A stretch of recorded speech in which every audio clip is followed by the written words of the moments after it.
into the day with the dawn ringing in my ears. Oh, well, I tune to my TV show.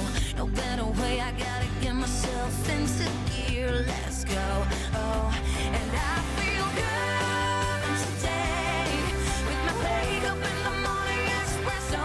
I feel good today. It's my feel good breakfast show. Yeah, do it. Kickstart. Yeah, bah. Just kick that Wednesday into touch. We are here. Welcome to it. It is a beautiful Wednesday morning. Despite everything that's going on around us, we're going to find the eye of the storm right here, and we're going to have so much fun this morning. It's going to be a celebratory show. Why? Because it is the very last day of Youth Month. A very good morning. Welcome from myself, Graham Richards. Myself, Jamie Domberg. Yes, a very good morning indeed. The last day of Youth Month. I mean, what a month. And we are going to continue that celebrations this morning because we are finding inspiration from an animation titled, get this, Don't Drop the Goose. I can't wait. I've loved these animations. I don't know if this is also from the animation school, but they've given us some amazing animations of the last few weeks, but also a deeper meaning underneath those stories. And get this is all about tackling the challenges of growing up. Sometimes we don't want to grow up, but we do have to do it. And then we are connecting with a good friend of ours, family therapist and social worker, Talia Russell, all the way in the UK to find out how we can handle these anxieties. That's so cool. I remember saying that to her, like, we can still Zoom. It's okay. We can still connect. And we're going to be doing that.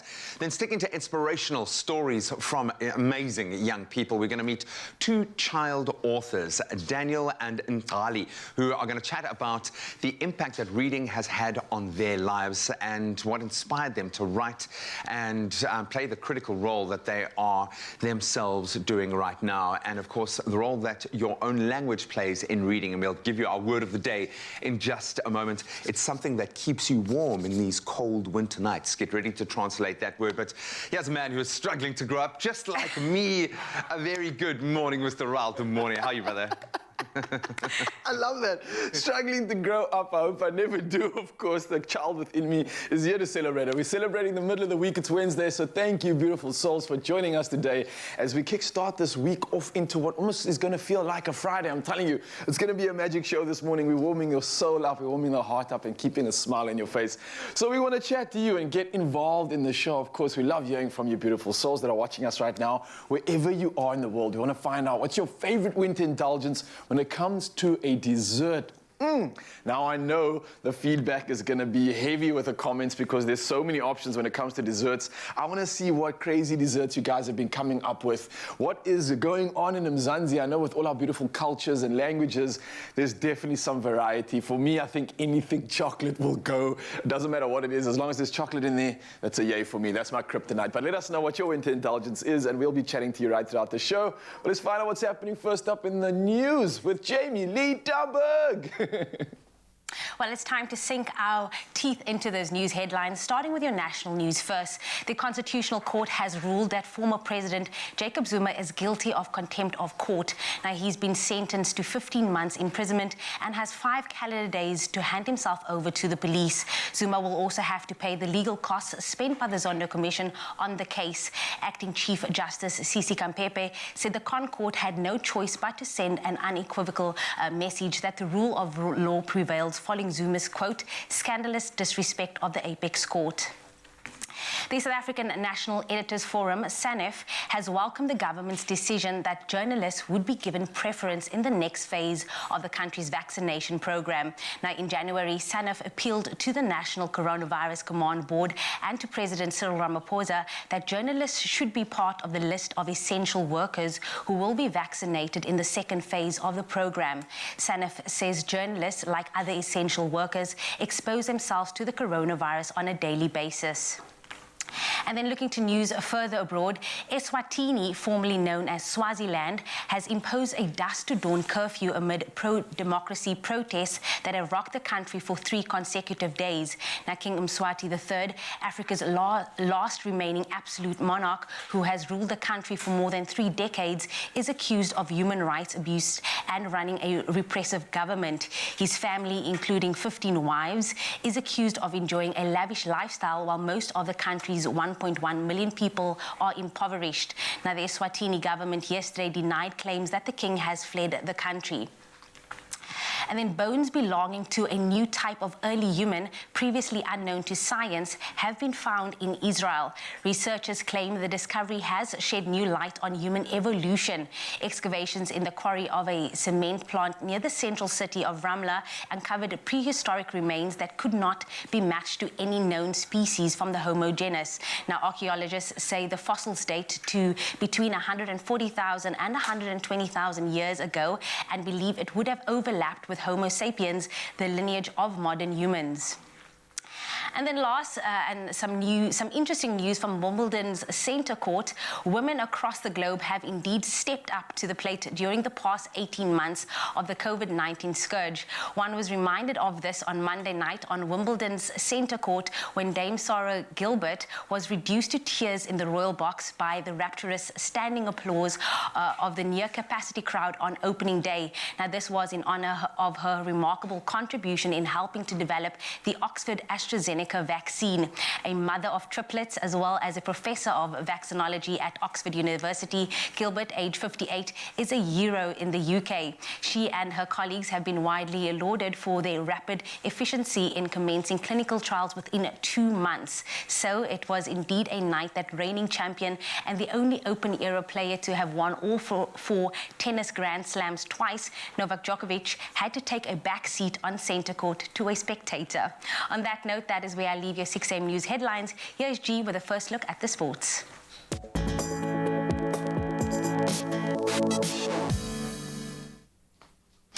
Thank you so much, Jamie. Let's start with cricket this morning. The Proteas recorded a very exciting one-run victory over the West Indies in their third T20 international match at the National Cricket Stadium to now take a 2-1 lead in the 5-match series. An impressive performance once again by Quinton de Kock, who reached 72 from just 51 deliveries, helped to guide South Africa to 167 for 8. Then man of the match, he had his phone out. Tobias Shamsi led the bowling attack, picking up 2 wickets in his 4 overs to restrict the Windies to 166 for 7.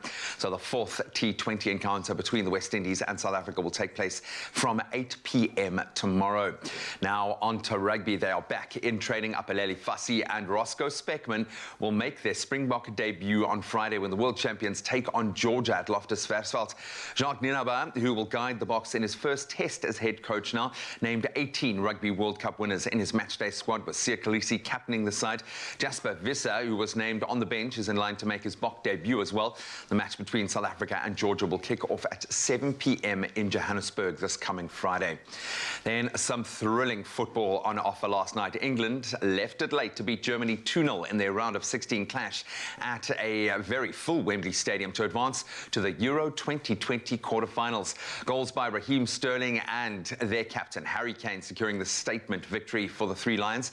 Then in other knockout results, Ukraine have advanced to the last 8 for the first time in their history. That was after beating Sweden 2-1 in extra time at Hampden Park, thanks to that late goal by Artem Dovbyk.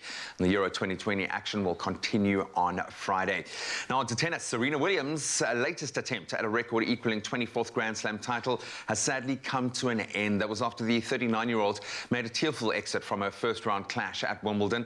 The 7-time champion was up against Belarusian world number 100 ranked Alexandra Sanovic when she retired with an ankle injury yesterday. In the men's draw, 8-time champion Roger Federer avoided a huge upset as his opponent, France's Adrian Marinaro, suffered a knee injury after slipping, and Federer trading at that point 6-4, 6-7, 3-6, 4-2 before Marinaro was forced to retire. So we'll touch on those headlines again in about an hour or so. Some crazy weather across most parts of the Cape over the last couple of days. Let's get another update and see what the weather has in store in your neck of the woods.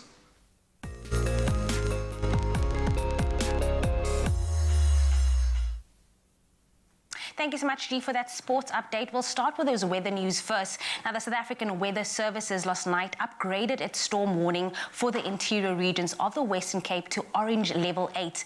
The warning is for the expected wind severity. The Weather Service warns that strong to gale northwesterly winds with intense gusts, about 100 to 140 kilometers per hour, can be expected over the interior of the province. The forecast is that Cape Town will be missing the worst of the wind, but an orange level 6 warning for rain rainfall for the mother city has been issued. The winter storm conditions show no signs of abating for the entire week through to Sunday. Now, widespread damage to formal and informal settlements is likely, and high-sided vehicles may be at risk of toppling over as a result of crosswinds. The easiest number to contact emergency services is 112, and it is toll-free. And then while we enjoy experiencing a sunrise from your part of South Africa, we do have some international viewers tuning in on both YouTube and the Africa channel in the USA. This morning, we report on the weather for Sao Paulo. Now, did you know that Sao Paulo, translated from Portuguese, actually means Saint Paul? Well, now you do. Sao Paulo is also the largest Portuguese-speaking country in the world. Now, an orange alert for a cold wave has been issued for the area, and temperatures can be expected to drop below 5 degrees Celsius. And then bringing it back to our South African shores, we are sending virtual love to all our viewers that so enthusiastically share their sunrise photos with us. We are really blown away by the talent that we receive every single day. Now, starting us off this morning, we start off with regular Andrew Harris from Belito, who shared a silhouetted image showing off the golden sky as the day begins. Next, we head a little further south down the coast to East London, where Gary Aukamp has captured this image of the sun rising through the trees. Absolutely beautiful. Again, we encourage you, please continue to share your beautiful sunrise photos with us on the Expresso Facebook page. We absolutely love seeing how you start your day. But right now, let's have a first look at the temperatures for today. We start off with you, Polokwane. Do expect a low of 11, peaking at 28 today. If you find yourself in Umbombela, expect a range of 15 to 36. Sunshine coming your way today, Pretoria, with a minimum of 11, peaking at 24. And then for you, Johannesburg, expect a low of 9 and a high of 22. Mahikeng ranges from 5 to 25. For you, Klerksdorp, it is a low of 5 and a high of 26. Kimberley coming through with a minimum of 3, peaking at 20. And then Bloemfontein, for you, it is 319. Partly cloudy conditions for Richards Bay with a low of 16 and a high of 35. And for you, Pietermaritzburg, it is a low of 8 and a high of 32. South Africa's playground, Durban, ranges from 16 to 33. Mthatha, 728, and for you, East London, 1325. If you do find yourself in Cradock today, you can expect a minimum of 6 and a maximum of 20. For you, Gqeberha, it is 1119, and then George coming through with a low of 13 with a high of 21 with a 30% chance of rain. Mother City, Cape Town, can expect a low of 10 today, peaking at 15 with an 80% chance of rain. For you, Worcester, it is 1218, Sutherland 79, and last but definitely not least, Uppington with a low of 4, peaking at 20. Well, whatever you do, wherever you find yourself, make sure it is a feel-good kind of Wednesday indeed.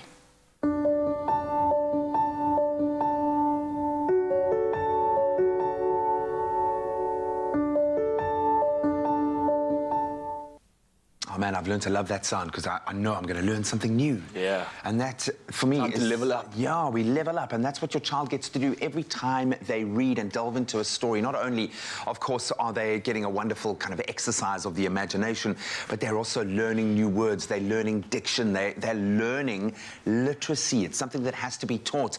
And who can forget the important lessons learned in storybooks like Little Red Riding Hood or Jack and the Beanstalk? A little bit terrifying, actually, when you get to the heart of what most fairy tales mean, but there's a reason why these stories have been written, and that's to tell a tale, but also to educate.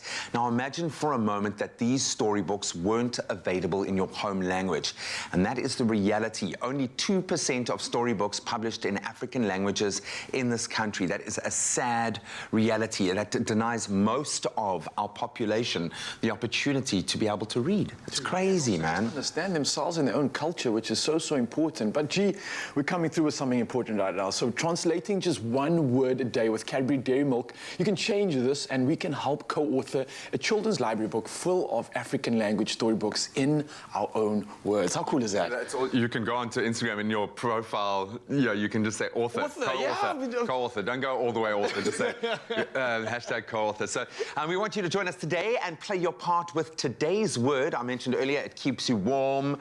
No, it's not your love, it's your fire. Fire. So we want you to tell us what word that word is translated into your language. And this morning we're going to continue. This week we've been dealing with Setswana, which is spoken by about, I think, 8.2 million people. So there are a lot of kids who are wanting to read in Setswana. And we are going to learn the word right now.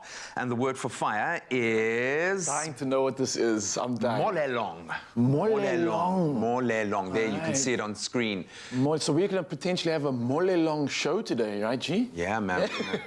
Set this place on Molelong. No, please forgive us.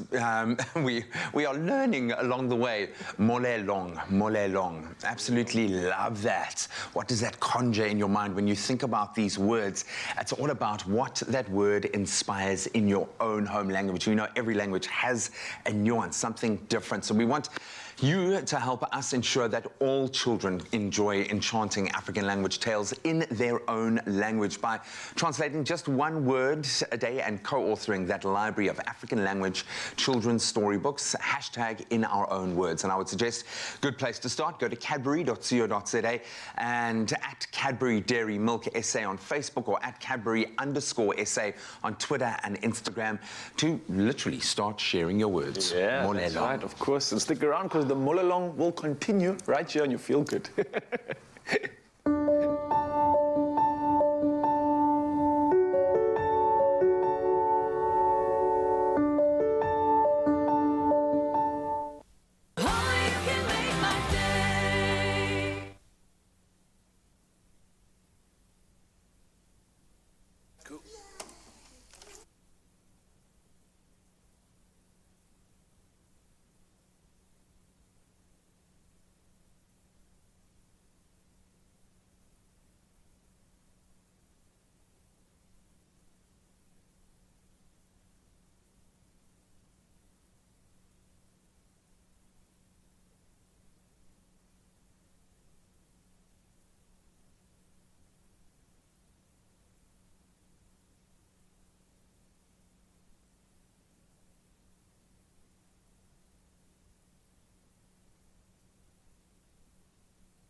Welcome back, you beautiful souls. It's the middle of the week, but we're making it feel like a Friday, and we're helping you do so by getting you leveling up, growing up, and doing all those crazy things that we need to do as an adult. Now, I'm still trying to figure it out. I'm going to be honest with you. Growing into an adult, it can be awkward. It's an awkward time.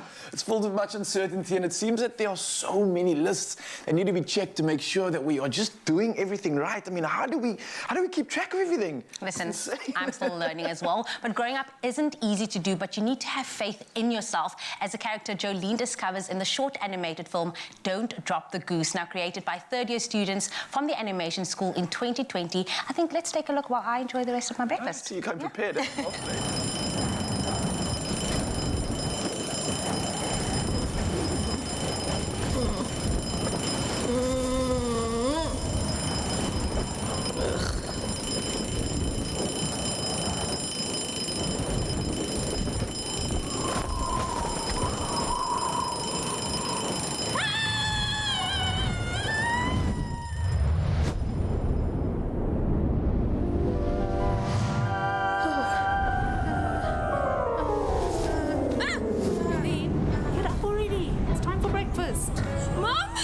You really can't be skipping breakfast at a time like this. A time like this?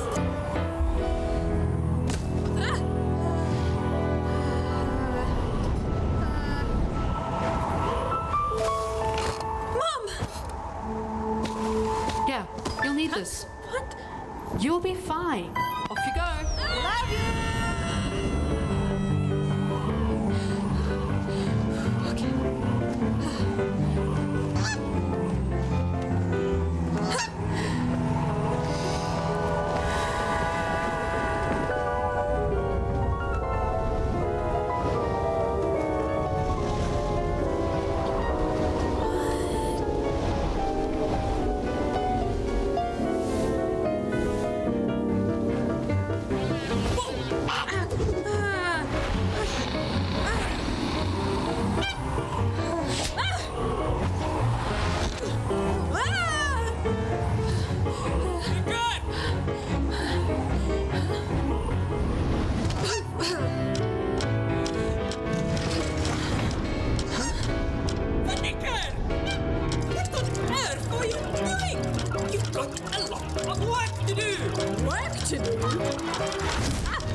Wow, sometimes you just got to open the curtains and let the light in. Adulting, as you've just seen, can be really hard. It can be complex. It requires a balance of being responsible, but also still retaining that having fun. And this morning, family therapist and social worker Talia Russell, who recently relocated to the UK, connects with us to give some tips on how parents can support their child's transition into adulthood.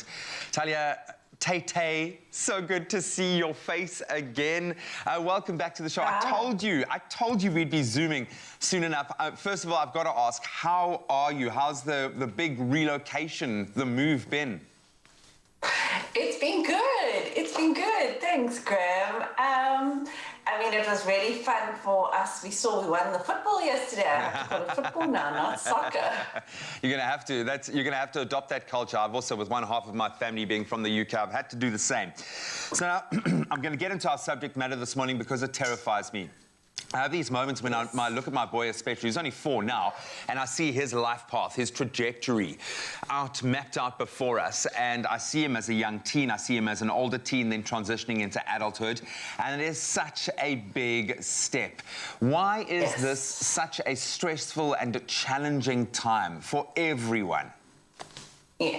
Well, I think, Graham, you know, you're straddling both worlds. You're 1 foot in late childhood, 1 foot in adulthood, and it's scary. Anytime we make a change, it's a big life transition, it is scary. It's the uncertainty, it's the unknown.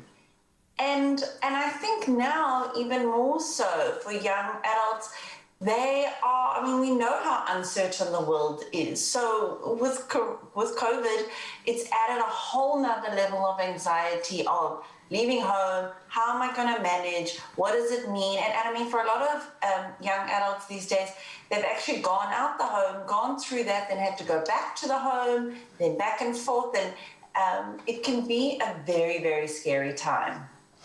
So what are the core anxieties? You did touch on a few just now, but and I suppose leaving home is a big part of that. It's a beautiful process, and it can be so exciting, but it also comes with, you know, never mind having to feed yourself, but there are several anxieties that are attached to it. What are the core anxieties that you've come across in your practice? So some of the main ones is literally the basic survival skills. Am I going to survive? Like you said, eating, caring for myself, that sort of skill, but also around financial pressure. How am I going to manage this? What do I need to do? Security concerns in the sense that they're now independent. And actually, one of the biggest things that I'm finding is, even though the young adults wanting it, the freedom, that also brings some anxiety, because you can go to the other extreme. You can now have too much freedom, and the anxiety that comes with not knowing, not having an external force that says no or that's enough, that can bring a lot of anxiety too. So that being said, then how do our young adults emerging into the brave, big world out there manage these concerns, these fears and anxieties? So I think it's important that they talk about it. And I think for parents as well, you start preparing them. I mean, it doesn't happen the day that they leave. This is meant to be, parenting is a gradual process where we want our children to become self-sufficient and self-reliant. So actually, you're preparing for this process your whole life, with getting little bits more of independence and freedom and more responsibility. So I encourage young people, we talk a lot about the anxieties, reach out to your other friends, they're going through similar issues. Break things down into small steps, do it one at a time, and go for it gradually. And don't party too hard. Party, because you're you're young, but don't party too hard. Now, we're going to get more amazing parenting advice on adulting when we return in just a moment. Talia, please stick around. So good to see your face again. You guys stick around at home. Some gems coming. We are talking about how young people can transition into adulthood without the anxiety. Becoming a parent fills you with delight, nerves, and questions.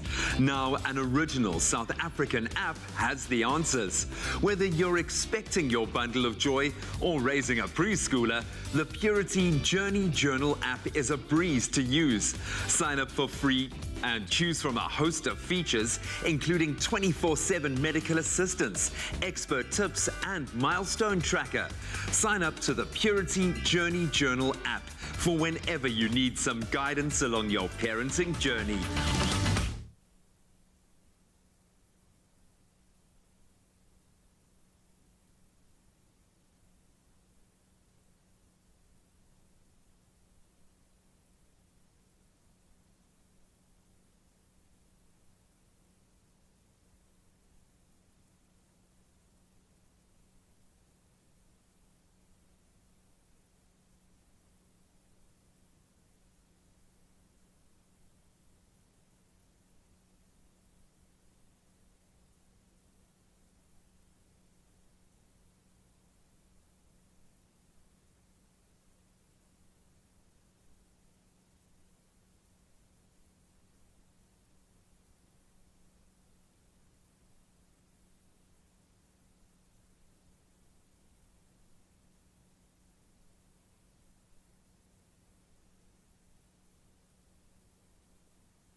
Welcome back. We continue to chat now to the parents and the young'uns who are transitioning into adulthood. Earlier in the show, we began this conversation around the anxieties that come with that transitioning from a child into a young adult. And we're continuing that conversation now with family therapist and social worker Talia Russell, who is on Zoom all the way in the UK. So good to still be able to connect with you, because you have a way of just making me feel calm about these things as a parent, as a very immature parent.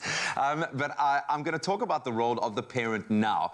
When a young adult is managing their anxieties and maybe they're not quite getting it right, or you as the parent have become the sounding board, you know what's going wrong, how involved do you need to be? Is it a kind of sink or swim thing? Do you have to let them kind of make their own mistakes, or should you kind of still weigh in? Where does that line begin and end?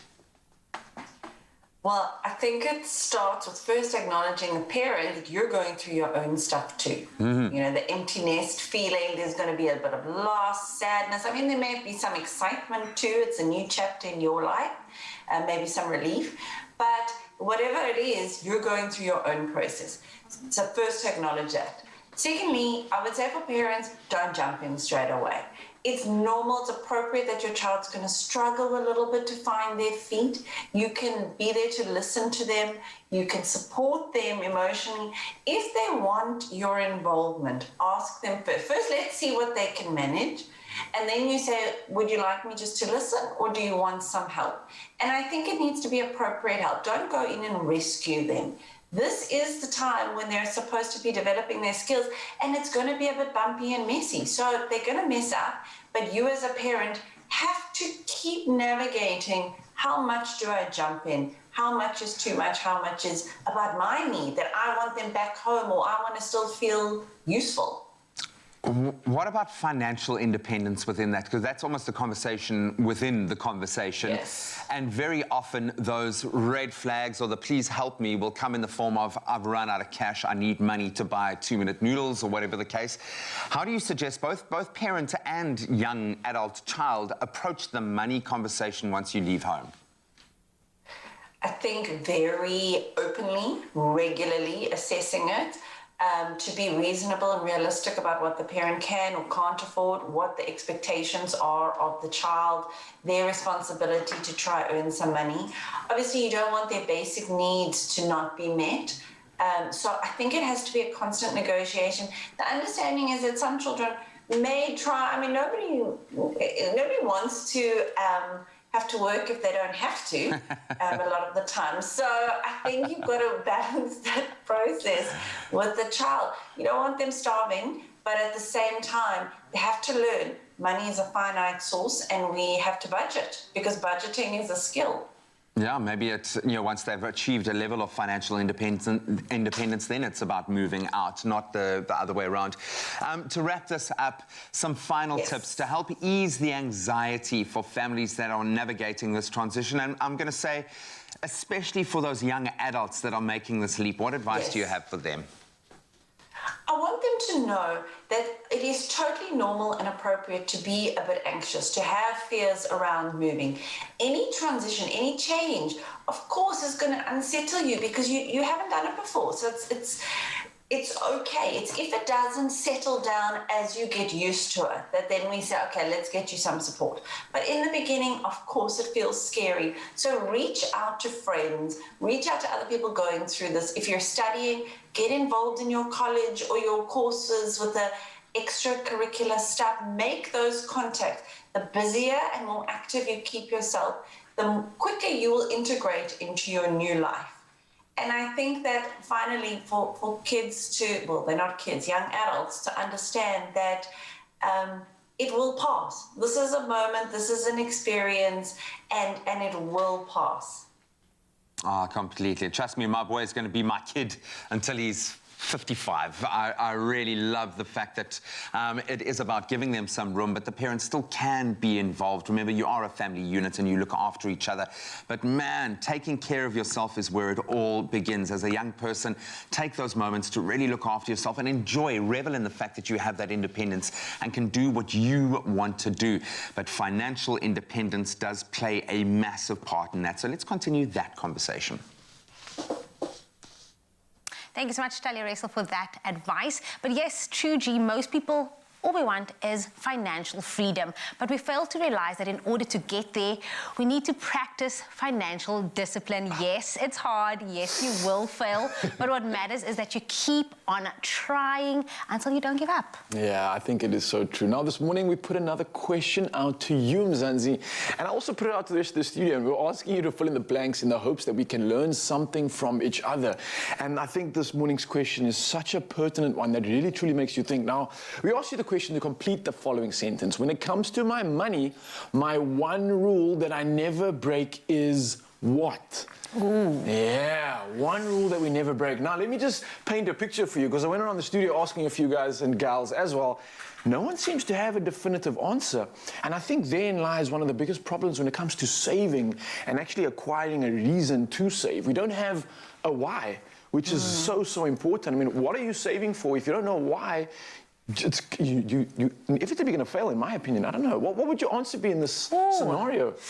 I never touch Luca's savings accounts. I put money in every month, and sometimes, you know, at the end of the month, it's like, oh, I just need that 100 rand here. Yeah. And that is my one rule, is that I never touch his savings account, because, I mean, that is what keeps me motivated, because I know that I need to save for financial freedom for him, for his schooling career or anything. So that is my one rule. What about you? I like that, and I think I'm very similar. It's not maybe for Luca, it's just for myself. For Hawken, yeah. But I literally have, like, I call it an emergency fund or emergency money. It's that surety that in the inevitability that something could, and everything goes wrong at once, and I mean, we've been living through moments like that already.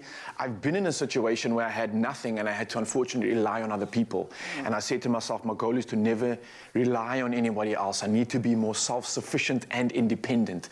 And what that meant was creating this emergency fund so that I get in a situation where the president mentions another lockdown's coming through and I no longer have a job. At least I have this surety, which allows me to just be a little bit more emancipated in the way I move around in my daily life. So I think having that surety, having emergency, a saving or anything, even just a goal as to what you're working for is important. And that's that one thing that we must never compromise on. And I love that you said that you need to understand your why, because once you know your why, it just makes it easier for you to save towards that again. Otherwise, why am I saving this 20 bucks? I'll spend it. I've got no reason to save. Spend it on us. But let's see what everyone on social media is saying with regards to this question. So we obviously pose this question on our social media. We have... Suffer. First up says, try to work wisely. All right, I think that's important for anybody making some cash, make the most of it. We've also got Jordan Tui saying, to pay my future self by saving. Right, yeah. That's something she never compromises on. I love that. We've got Mike House right in the building saying, to never buy a luxury item on credit. If you can't buy it with cash and you don't need it, don't buy it. I like that. I love it. If you don't need it, don't buy it. That's a good rule to live by. I like that one, actually. And then we've got Ruan Sevilla saying, shopping, 100% love buying fashion items.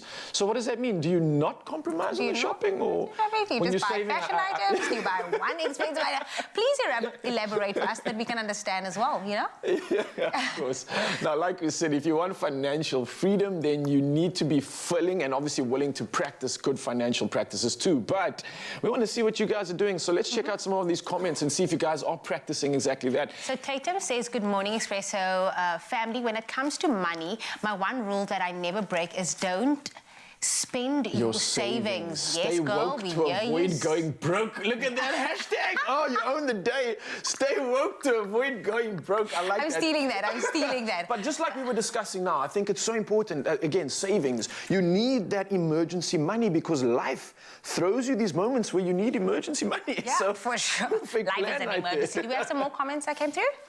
Let's check it out. Yeah, we've got Heinrich January says, Expresso Morning Show, SABC3, when it comes to my money, my one rule that I never break is 25%. And I've heard this, and I don't know exactly what it means, but there's these theories of you get a 70-30 rule, you get a 75%, 25% rule. It's whatever you're making and spending. Let's say I get 100% of my income, right? 100 Rand. 75 Rand of that I use to live, survive, okay? My rent, my food, a child's bills, etc. You need to aim for 25% of your income to not be spent on your livelihood and to be put away for a rainy day. So he's obviously saying the 20% rule means 20% of everything that he makes in a month he's keeping and saving for a rainy day, and the 70% he's using that budget every month to kind of just survive and live and get through it. Sometimes it's easier said than done. I mean, in an ideal world, we'll all be able to live a 75-25, but with times that are so tough right now, it's difficult to take 25% and just put it away to save. But so true. But I mean, a great rule, and I think that 20% is just another reason and a way of us saving, which is so important for everybody right now. I'm loving these comments, by the way, Mzansi. Thank you so much for coming through. We've got Shania Nicole O'Connor says, to never spend it all. I hope so. I hope so. I hope really so. Teach hope us so. your way. And then Lena Peterson says, be realistic whether you can afford something. Rather save up for something you want than binge spending. So true. Stay in your lane. Stay in your financial lane. I've lived in that scenario for far too long now, where I'm like, oh, I should have done this and I could have. I should have. I could have. Never mind that. Woulda, coulda, shoulda. Now is the time to save. Yes. There we go. And again, like Raul said, if you want financial freedom, then you need to be willing to practice financial discipline. Yes. And to the youth of Mzansi, if you're looking to start taking your financial journey to the next level, then Nedbank wants to be there for you. Now visit their dedicated YouthX platform for all the tools, resources and masterclasses to guide you. All you have to do is visit unlocked.me and it's all yours right at the dial. 20%, 25%, what you saving? Indulge your desires. Be swept away by the fragrance of dissent. Take the plunge into impulsive spending until you find yourself deeper and deeper, drowning in debt. In this world of temptation, do you want a bank that takes your money or a bank that takes your money seriously?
Nourish your skin with Ingrams for Men, enriched with triple glycerine.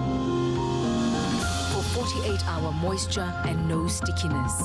Ingrams, your skin, your brave. It's my feel-good breakfast show.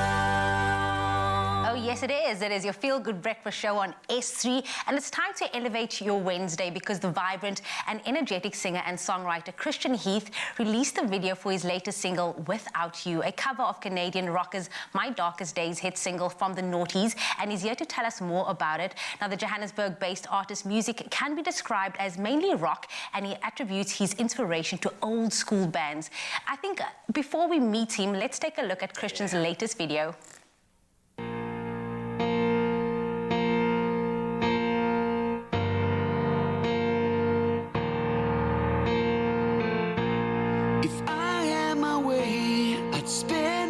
Day right by your side, and if I could stop time, believe me, I'd try for you and I. And each moment you're gone is a moment too long in my life. So stay right here, right now. 'Cause without you, Out and do this.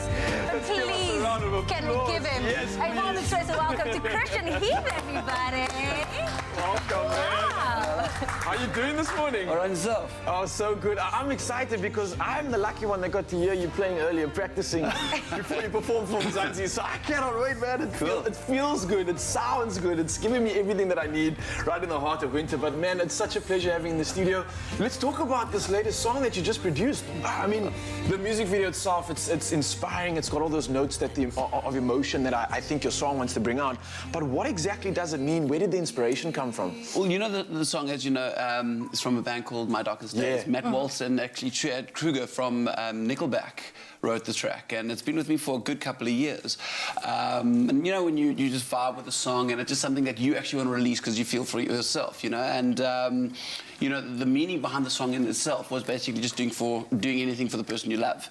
But for me, it was like just missing, you know, certain moments, you know, in certain instances from the past and all that nonsense, you know, missing someone that's left and that. So it's got, I mean, the words, when you listen to the words, it really kind of touches those heartstrings. Yeah, that's I love that. So it's just my version and my take on the song, and that's, yeah, I'm very, very connected with this track. Just by the way, you could have fooled us. I never knew that it was even a cover. You made it yours. You owned it. Yeah, man. I love that. Well, I had fantastic producers working with me on the track, and that's I had guys from Mean Mr. Mustard, Daryl DeLange, who produced the song. I had Mark Beeling, also who was the lead vocalist for Mean Mr. Mustard, who worked with my vocals, and I've been working with him for years as well. So you set the bar, eh? Yeah, We're not international, just name dropping. Yeah, I mean, you've been able to travel, you know, Los Angeles, to mention these amazing producers. How do you feel like they have influenced your sound and just being able to produce this body of work? Yes, yeah, no, look, overseas, the pace, the way, the standard and the way that they work is just, it's, as you can say, it just puts out songs all the time. The guys are also very much driven, you know, the industry there's a lot more harder, a lot more competitive, so the thing is you got to be on the ball with everything in that. So, yeah, from a sound point of view, I mean, I was very much more rock and edgy, and when I came back to South Africa, I just wanted to go a little bit more back to my roots and that, and I wanted to really kind of show people what my vocal can do, my vocal capacity can do in that. So from there, I learned a lot. I mean, I worked with the guy that was the founder of Linkin Park, Jeff Blue. I worked with Mike Gonzalez and Wendy Starland, who was the founder of Lady Gaga, and that's it was quite cool. It was very, very cool, I must say. And it was lovely to meet the guys and that. But it is all about the singles. It's about the hit songs. It's about new sound. It's just you got to hustle. Yeah. If it wasn't COVID, I would say hug me now so that I can just have your presence. Be sitting with royalty today. Oh, yeah, it's starting to get a little bit nervous here. Well, listen, I mean, incredible what you're doing so far already, and you're talking about that hustle. What was the hustle like when we were forced to hustle in this new pandemic that was pushed on us? I know for a lot of artists, it was a potentially make or break situation. A lot of emotion going through in those moments. For some, forced to just kind of recreate their sound. For others, it was an opportunity to just get back to basics. What did it do for you? How did you go through this whole pandemic? And I mean, we're still in it right now. Yeah. Look, I think with any artist will tell you, it's been absolutely terribly hard for us. A lot of artists have stopped playing music, stopped doing it, going into the corporate industry and that. And it was, I mean, our industry is completely, it's demolished, unfortunately. So, but it's all I know. So, and it's just something that I'm so passionate about. It's my music, and my music's my everything. It's my, it helps me with depression, with everything, and I think it does for a lot of artists. So it was a great time to reflect. It was a great time to sit and actually think about what direction, what you wanted to do, and also from a writing point of view, because I mean we express everything through our music, and that. So it was tough. I must say it was very, very, very tough, but it was a good reflection process of who I am, where I want to go, and what I want to do. And I must say, I mean, funny enough, during the pandemic, I actually had a fantastic sponsor that came onto me, which was out of this world. I mean, Suzu in Kempton Truck World, one of the guys just approached me and said, we'd like to give you a vehicle because of what you've been doing. And so I must say thank you to them for just helping me getting through this pandemic and the support that they've shown me.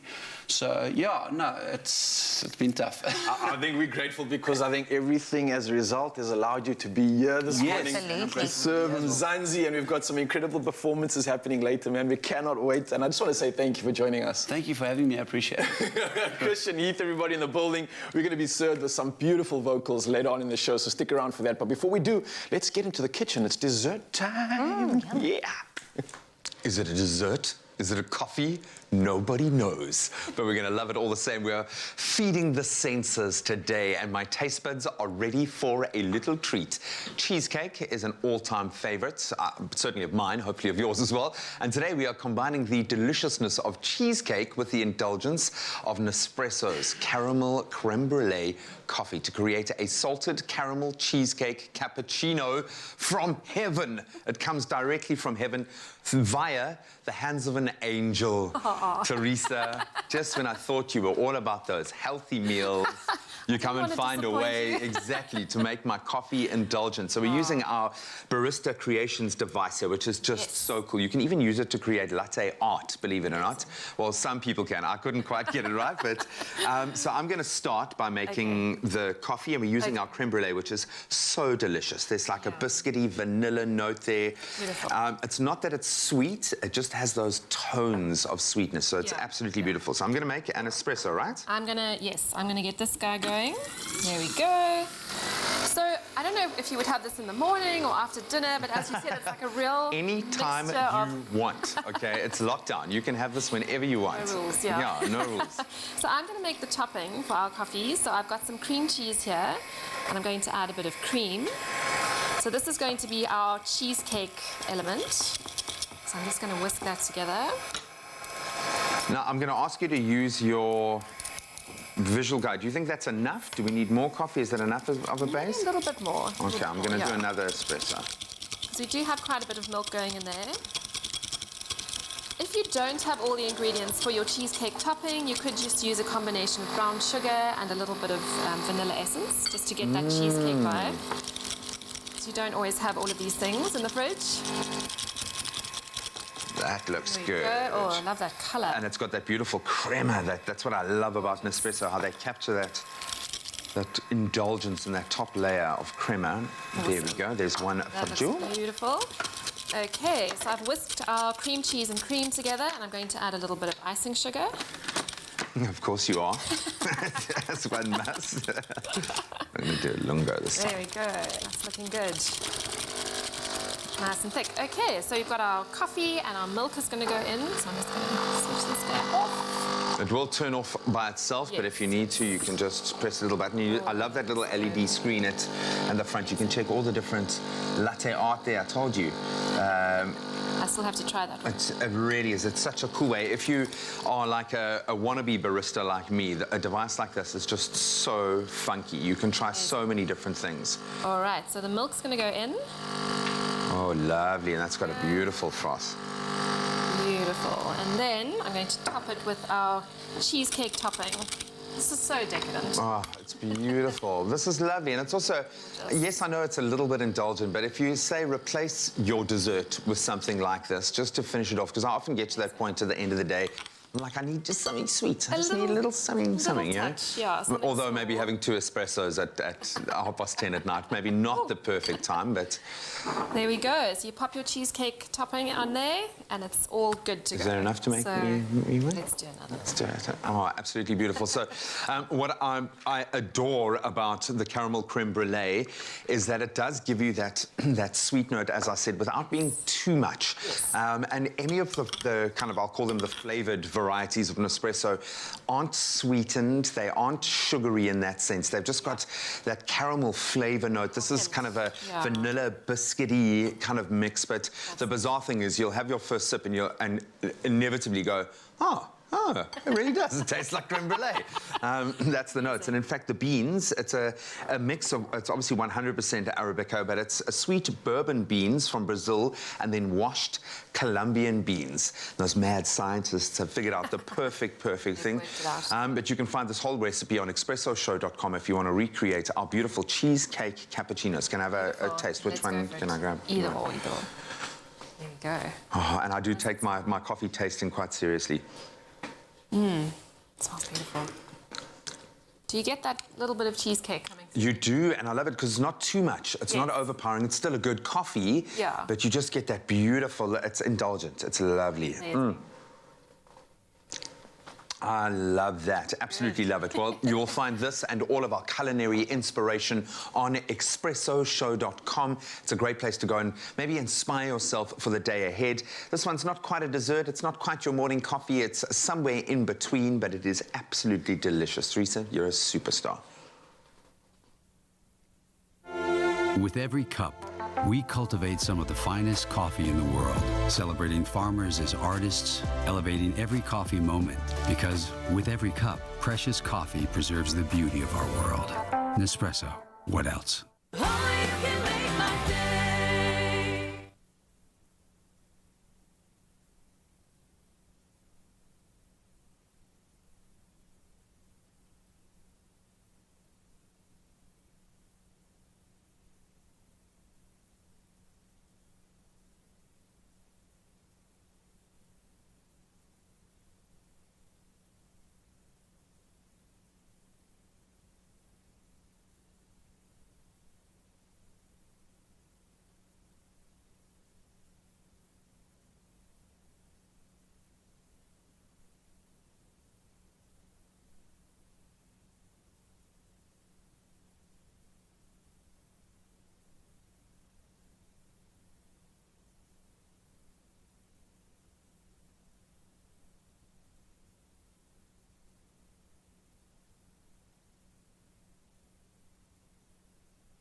If a cozy winter blanket brings a glow to your face, it's a lifesaver for children and families in need. So partner with us and Game to help Gift of the Givers and the Homestead Project for Street Children wrap a new blanket around every cold set of shoulders that we can. Donate to any new blanket in collection boxes at select Game stores nationwide up until the end of June. And obviously with COVID-19 regulations meaning only new ones are accepted, each blanket is going to be a treasure to someone. It's my feel-good breakfast show. Welcome back, beautiful souls. Middle of the week, but we are bringing all the heat, and we got a beautiful performance happening in just a bit. But before we get into it, let's find out first up what's happening in the news with Jamie Lee Dunberg. See you soon. Thank you so much, Raul. 1 minute before 7 o'clock, time to have a second look at those news headlines. Starting with your national news, Vinpro, which represents some 2,600 South African wine grape producers, sellers and other wine-related businesses, says the nationwide alcohol ban is too broad, unnecessary, unjustified and counterproductive. Now, Vinpro has subsequently launched an urgent interim interdict application to lift the ban on the sale of wine in the Western Cape. The preliminary date for the hearing is this Friday. MD Rico Besson says the latest ban of 2 weeks follows 19 weeks of revenue loss over the past 15 months, which has had a devastating effect on the sector that employs more than 269,000 people. And then the Constitutional Court has ruled that former President Jacob Zuma is guilty of contempt of court. He's been sentenced to 15 months imprisonment and has 5 calendar days to hand himself over to the police. Now, Zuma will also have to pay the legal costs spent by the Zondo Commission on the case. Acting Chief Justice Sisi Kampepe said the ConCourt had no choice but to send an unequivocal message that the rule of law prevails following Zuma's, and I quote, scandalous disrespect of the apex court. And then looking to news further abroad, foreign ministers from the group of 20 major economies yesterday met face-to-face for the first time in 2 years, with host Italy aiming to push multilateral cures for global crises such as the COVID-19 pandemic. The one-day gathering in Matera included debate on how to improve cooperation on an array of issues, including global health, the climate emergency, and international trade. The G20 members account for more than 80% of world GDP, 70% 75% of global trade and 60% of the population of the planet. And then Eswatini, formerly known as Swaziland, has imposed a dusk to dawn curfew amid pro-democracy protests that have rocked the country for 3 consecutive days.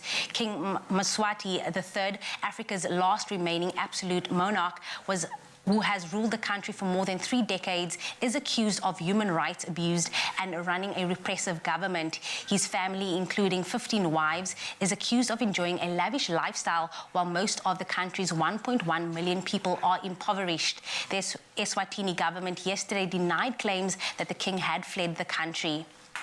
And then next, news of the Starkers Aussie sunbathers scared off by a deer. Amidst authorities' efforts in New South Wales, Australia, to get ahead of a recent outbreak of coronavirus cases, comes news that has provided a huge collective moment of laughs for many thousands of Aussies. Now, 2 stark naked sunbathers were startled by a deer, and after panicking, the 2 aged 49 and 30 fled into a forest in their birthday suits. They completely lost their way, eventually requiring a helicopter rescue. Now, their outing cost them each 1,000 Australian dollars, that's some 10,800 rand, for contravening public health orders. News of their escapade was conveyed to reporters by New South Wales Police Chief Mick Fuller, who wasn't very amused. He drew a loud burst of laughter from the reporters when he growled, and I quote, "It's difficult to legislate against idiots," and added well-known Malaysian-Australian chef Adam Lior on Twitter, "In the interest of public morale, I demand one story like this every day for the duration of the lockdown," and I agree. On that note, that is where I leave your 7 AM news headlines. Here is G with another look at the sports.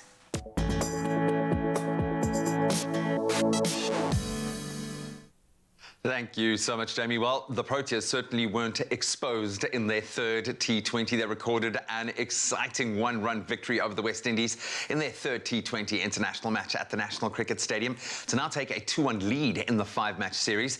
A very impressive performance by Quinton de Kock, who's been in great form. He reached 72 from 51 deliveries that helped to guide South Africa to 167 for 8. Competitive total. Man of the match, Tobias Shamsi, had the phone out. He led the bowling attack, picking up 2 wickets in his 4 overs to help to restrict the Windies to 166 for 7. The 4th T20 match between the West Indies and South Africa will take place from 8 p.m. tomorrow night. Then on to rugby. Apalele Fassi and Roscoe Speckman will both make their Springbok debut on Friday. That's when the world champions will take on Georgia at Loftus. Jacques Ninaba, who will guide the Boks in his first test as head coach, named 18 Rugby World Cup winners in his matchday squad, with Siya Kolisi captaining the side. Jasper Visser, who was named on the bench, is in line to make his Bok debut. That match between South Africa and Georgia will kick off at 7 p.m. in Johannesburg this coming Friday. Then an exciting night last night at Euros 2020. England left it late to beat Germany 2-0 in their round of 16 clash at Wembley Stadium to advance to the Euro 2020 quarterfinals. The goals by Raheem Sterling and captain Harry Kane securing the statement victory for the Three Lions. Then in other knockout results, Ukraine advanced to the last 8 for the first time in their history. That was after beating Sweden 2-1 in extra time. That was at Hampton Park, thanks to a late goal by Artem Dovbek. And Euro 2020 action will continue on Friday. Then finally back onto grass for tennis news. And not the best news for Serena Williams fans. Her latest attempt at a record-equaling 24th Grand Slam title has come to an end after the 39-year-old made a tearful exit from her first-round clash at Wimbledon. The 7-time champion was up against Belarusian world number 100 ranked Alexandra Sasnovich when she retired with an ankle injury yesterday. Then in the men's side of the draw, 8-time champion Roger Federer, he avoided a huge upset that looked on the cards as his opponent France's Adrian Manarino suffered a knee injury after slipping. And Federer at the time was trailing 6-4, 6-7, 3-6, 4-2 before Manarino was forced to retire. Well, that's where we leave our sport for now. Let's see what the crazy weather lately has in store for us today and get the temperatures in your neck of the woods.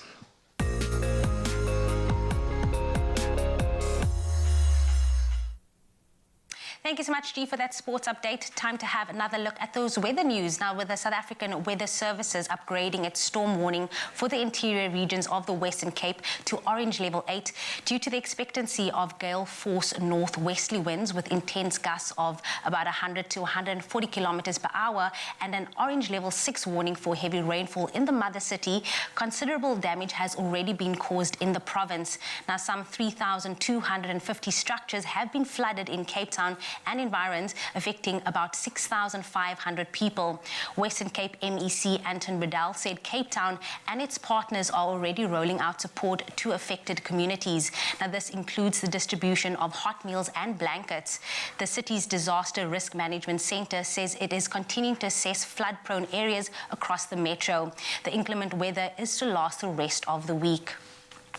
And then while we enjoy experiencing a sunrise from your part of South Africa, we do have some international viewers tuning in on both YouTube and the Africa channel in the USA.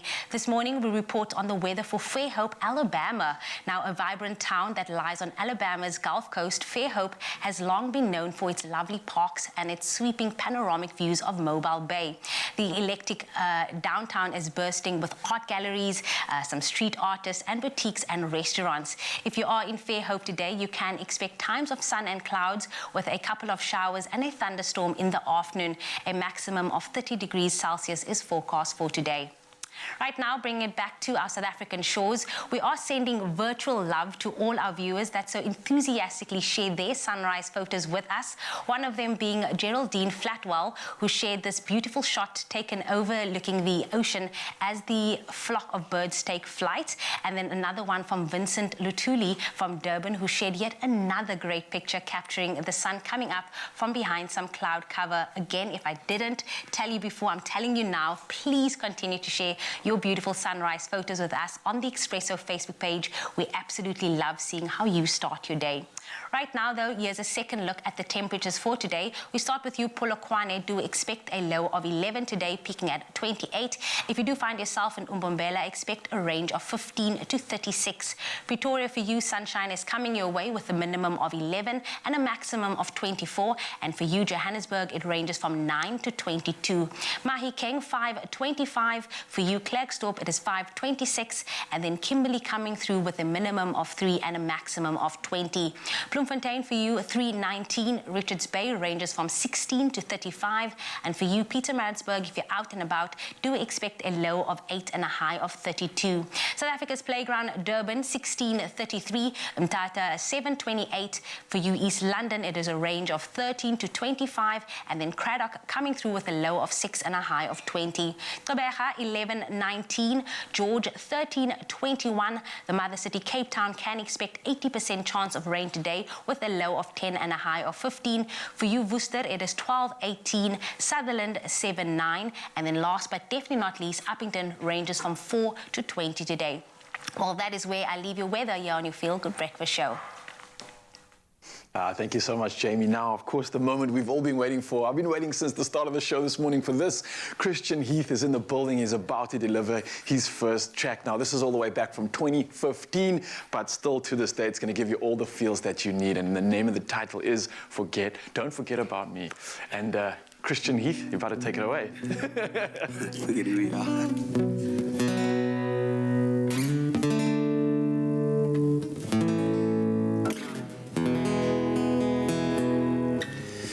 I can't remember if we were both exposed, just one of many pieces we should have left alone. When I discovered all the mess we made, can't help to think that we are the only ones to blame. You knew why you're falling, I knew you were broken, still we fell into the night.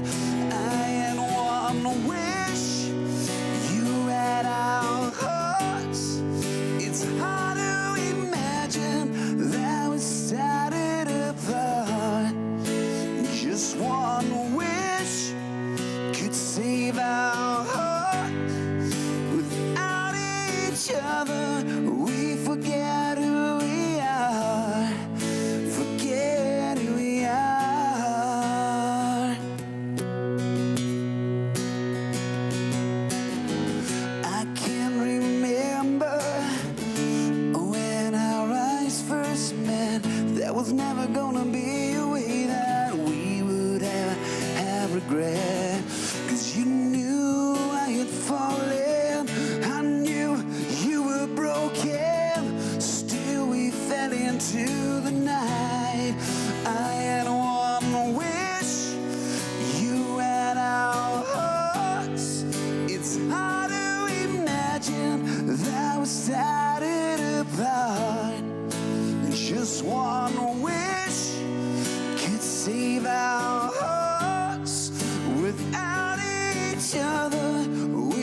forget who we are. Absolutely loved it, man. That's the way to open up our show and serve him, Zanzi. And we've got so much more of that coming through. And we've got some fashion royalty. It's Rich Mnisi coming through with Tabiso, talking about all things youth and how they're getting successful. That's straight after this. Woo, nice, man.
It's my feel-good breakfast show. Thanks for staying with your Feel Good Breakfast Show. It's Expresso here on S3. Now, open up to fashion and inspiration. Fashion royalty has entered the building, and, you know, we couldn't be more excited. Storytelling is at the heart of this award-winning South African designer's desirable collections. And when it comes to his out-of-the-ordinary designs, Rich Mnisi doesn't flinch. And that's why we had to have a chat with him this morning. Rich, good morning. Morning. Thank you for having me. It is so fantastic to see you. I mean, you bring so much color to our lives in your fashion, but clearly in the way that you sort of arrive and show up as well. Your journey has been incredible as a creative and as a fashion designer. Why has fashion been the go-to for you, and how has your journey been through lockdown? I don't know. Fashion has just always been around me. I think growing up around a family that dresses well just inspired me to want to create. And functioning during the pandemic has been like a double-edged sword.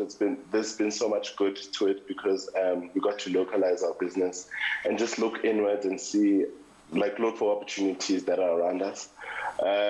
But also then there was just working with so much risk as well. So yeah, it's been a crazy one. We've all been stretched and we've all been inspired, I suppose, in other ways as well to look at new approaches of doing things.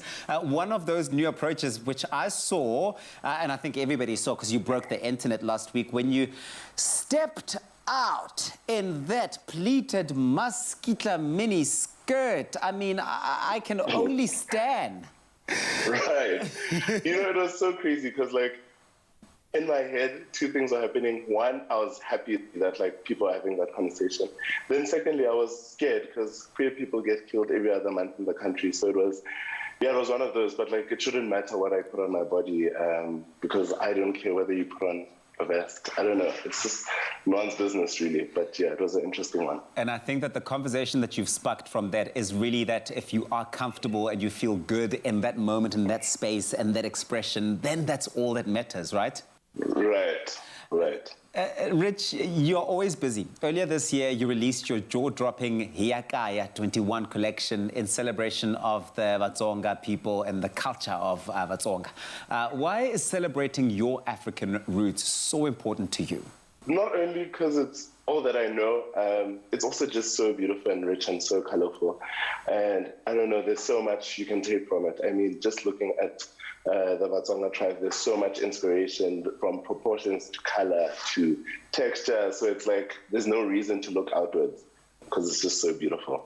What really sort of centers inspiration for the Rich Mnisi brand? My family, and just speaking our name alive, and just making sure that people know that we're here. I just have this thing that time has a way of, like, erasing people and whether they existed and the impact they had. And so the brand and like the inspiration is dedicated to my family and just keeping them alive and just making sure that like everyone feels the gravity that they are and the inspiration that they give me as well.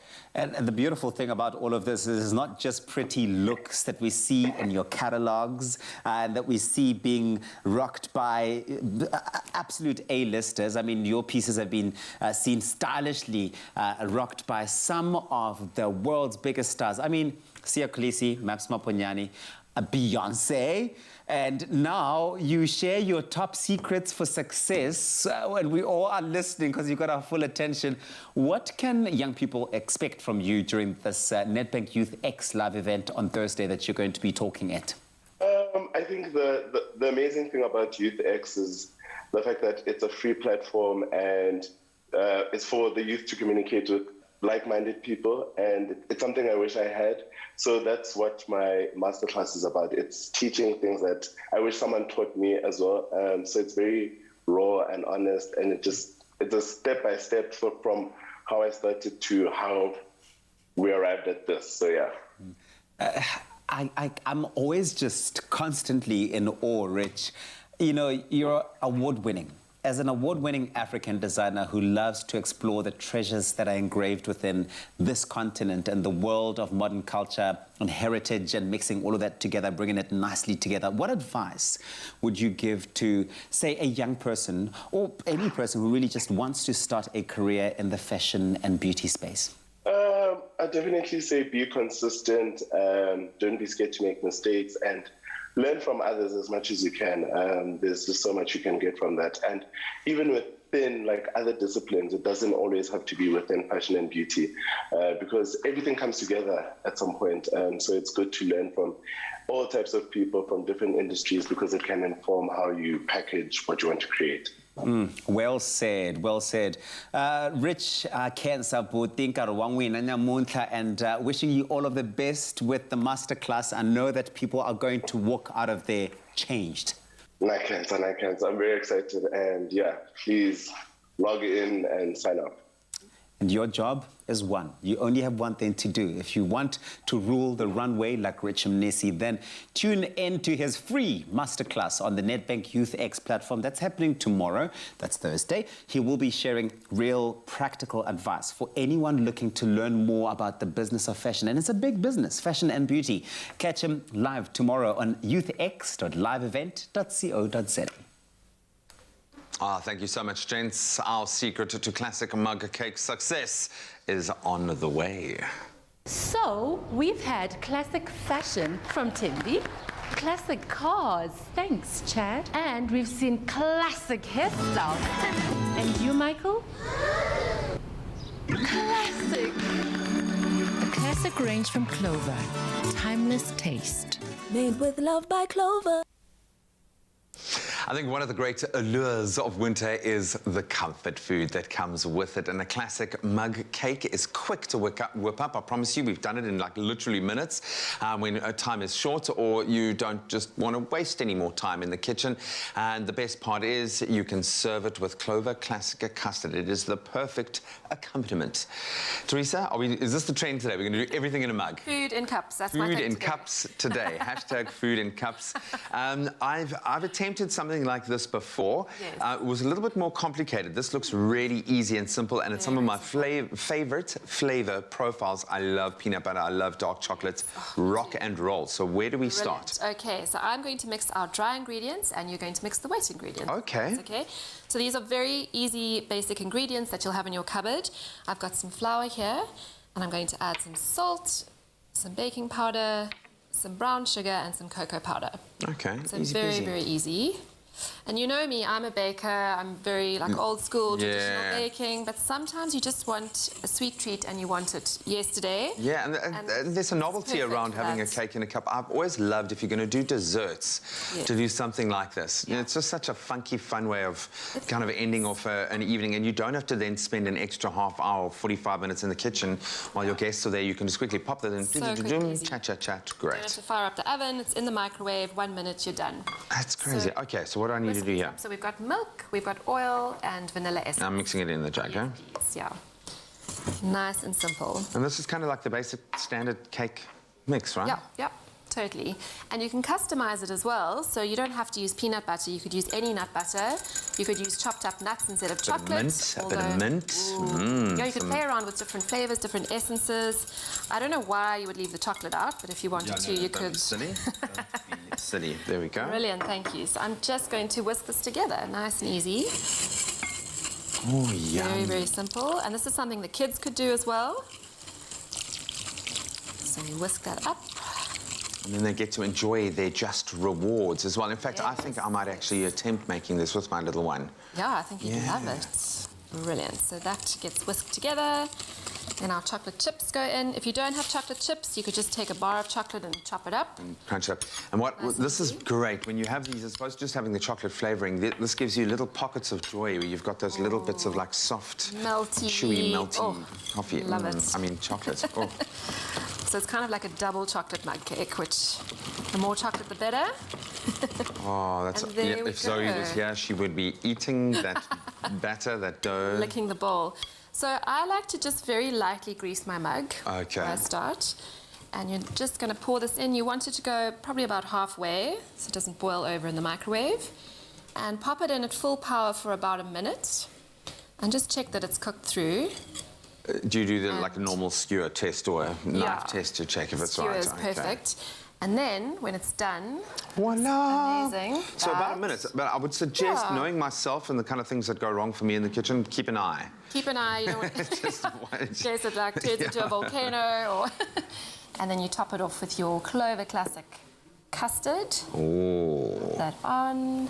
You can warm up the custard first if you wanted to, but if you put it onto your hot cake, It's at going to contrasting warm temperatures, beautifully actually anyway. amazing. Yeah.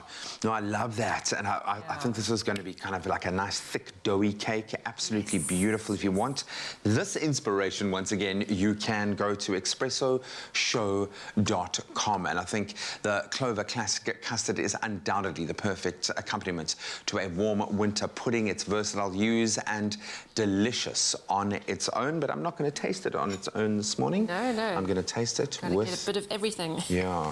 Oh, ooh, look at that melted chocolate in there. Oh, yum. Oh, get and out especially now with this cold, wet weather, you can just imagine sitting on the couch with your mug of cake. Oh, beautiful. The custard's got to be, it's got to be cold. That contrast. Yeah, Ryle, dude, get in here, man. Ooh, I love you so much. I smell custard. I made you a little something. Go and grab. Just, is there custard on it? There is everything on here. Is this for me, guys? That's for you. What do you want from me? You're working the heartstrings here, hey? Ooh, I'm yes. worried that you and Carl have been getting a little bit too close lately, and I just want to prove that I can still, you know. It's warm as well. Did you just make this right now? It's a fresh one. All it took was a minute in the microwave. When I came on the show, they taught me about a TV bite. I'm just going to pretend I didn't hear that. Hey, how good is that? I'm going to have another little... Just... It's sweet. It's got all the winter feels that I need. Teresa, you have outdone yourself. Yes. Can I take this for me? This is yours. Yes, all yours. Thank you. Look at good. Well done, guys. I don't know if there's a camera on me that can see the little chocolate. melted chocolates. Absolutely Divine. beautiful. Oh, yes. Breakfast sorted. So we've been asking you guys to let us know what your go-to, your favourite, your absolute most delicious recipes for dessert are. And we've had, understandably, a ton of people coming through with suggestions. Darnielle Strobel saying, good morning, Expresso, definitely Melva pudding with clover custard, warmed up, yummy-licious.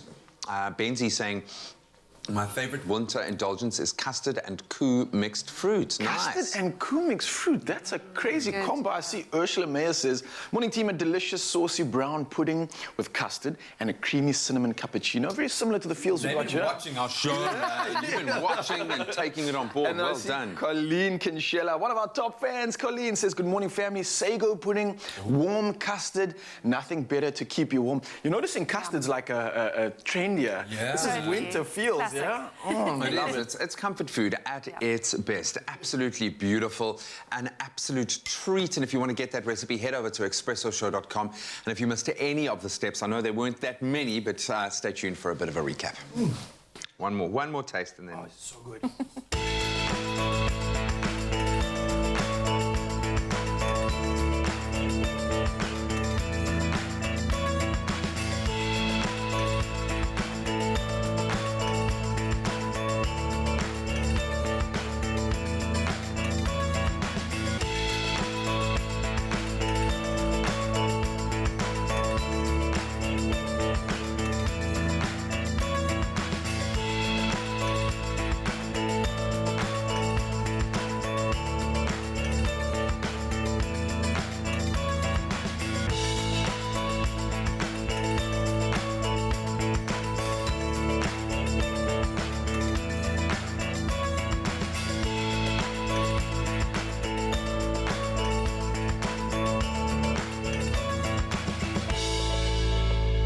Made with love by Clover.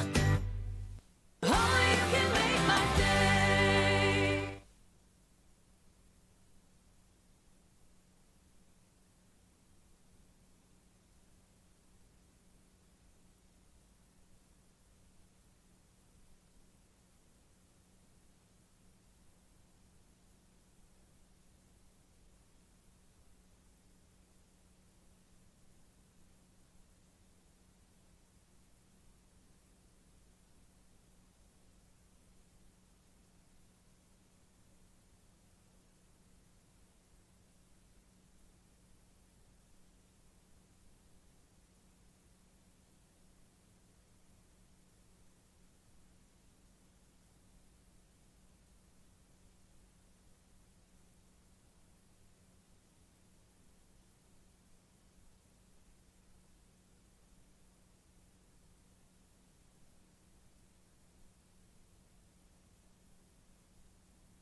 It's my feel-good breakfast show.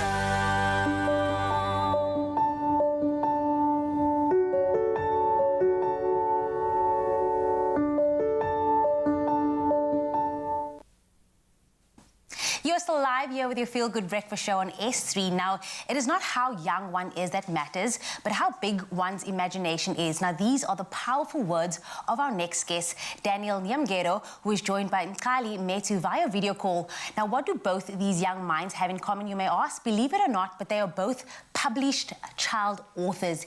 Yes, you heard it. So join us as we find out the impact reading has had in their lives and what inspired them to write, and more importantly, the critical role reading books in their home language has played. A very good morning to both of you. How are you? Good, thanks, and you? I can't believe that I'm sitting down with published child authors. I mean, how old were you when you started reading? And let's get right into it. Why did you first fall in love with it? We had lots of books around our house, and my dad was like always holding a book in hand. So I wanted to read a book too. So I started out with common used words, and then that's how I got onto my journey of reading. Interesting. And what about you, Ngali? So my aunt is also an author. So I've always been attached to kind of reading and books and everything. So I've always wanted to read, and I've always also wanted to tell my own stories. I started off with reading, and I read books that I found around our house. I read books that I had seen in the library, and then I eventually moved to writing short stories. And then that's how I found myself at writing my own book. I love that your family has really influenced the way that you guys, think about reading. But Nkali, your book, The Clever Twins, was written in honor of your grandfather, who I believe inspired you with his stories. Do you remember the stories he told you and also how they influenced your book? Yes, I do remember the stories he told me. So all of the stories had the moral of be kind to everyone whom you meet and just always be a good person. Always do everything you do out of love and not out of wanting something else in return. And I'm sure he's so proud of you right now, looking at you being a published author. And Daniel, you were very fortunate to become a published author at an unbelievable age. I mean, what do you hope your book will inspire other children to do? I hope my book will firstly inspire people to write their own stories. Because any story is a good story if it's your story. And I'd like my book to also inspire children to be creative and use their own imagination and know that nothing is impossible. And maybe a question to both of you. Why do you think it is so important for children, you know, like yourself, to read more books in your own home languages? It helps you find something to relate to in your home language, in your culture. So it kind of ties you to your culture in a very beautiful way. It also helps you connect and to see old stories we've all heard before, like Red Riding Hood, Jack and the Beanstalk, in your tradition. So that's really great. You're taking me way back to my childhood just naming a few of those books. But as you both know, Cadbury Dairy Milk is calling on us to help co-author a library of new children's storybooks in African language simply by translating and sharing just one word that will then be included in a new story. So what word would you like to translate and share with us this morning? My first one, because I have two brothers at home, and this is my brother, and it's Indugu Yangu. Indugu Yangu. Yes. Yay! And what is the other one? Baby Mtoto. And my book's goes by Andy and Diaper Baby. So you could say Diaper Mtoto. Diaper Mtutu. Am I saying it correct? Mtoto. Mtoto. Yes. Yay! I'm winning. Okay, Ngali, it's up to you now to teach me a word as well. So my home language is Xhosa. So I would like to use the word funda, which means to learn. So funda. Funda. It could also mean to read, depending on how you use it in a sentence. So use it in two different contexts. So funda to read. So funda inclined. So mean that means read the book. And then funda, so funda eskolweni. You learn at school. Wow, I have been schooled this morning, but I want to say thank you so much to both of you for your time and also just teaching me some brand new words that I can add to my vocabulary. No problem. Now, of course, for you at home, you can help ensure that all children can enjoy enchanting African language tales in their own language by translating just one word to co-author a library of African language children's storybooks, #in our own words. All you have to do is visit cadbury.co.za and Cadbury Dairy Milk SA on Facebook or Cadbury_SA on Twitter and Instagram to start sharing your words.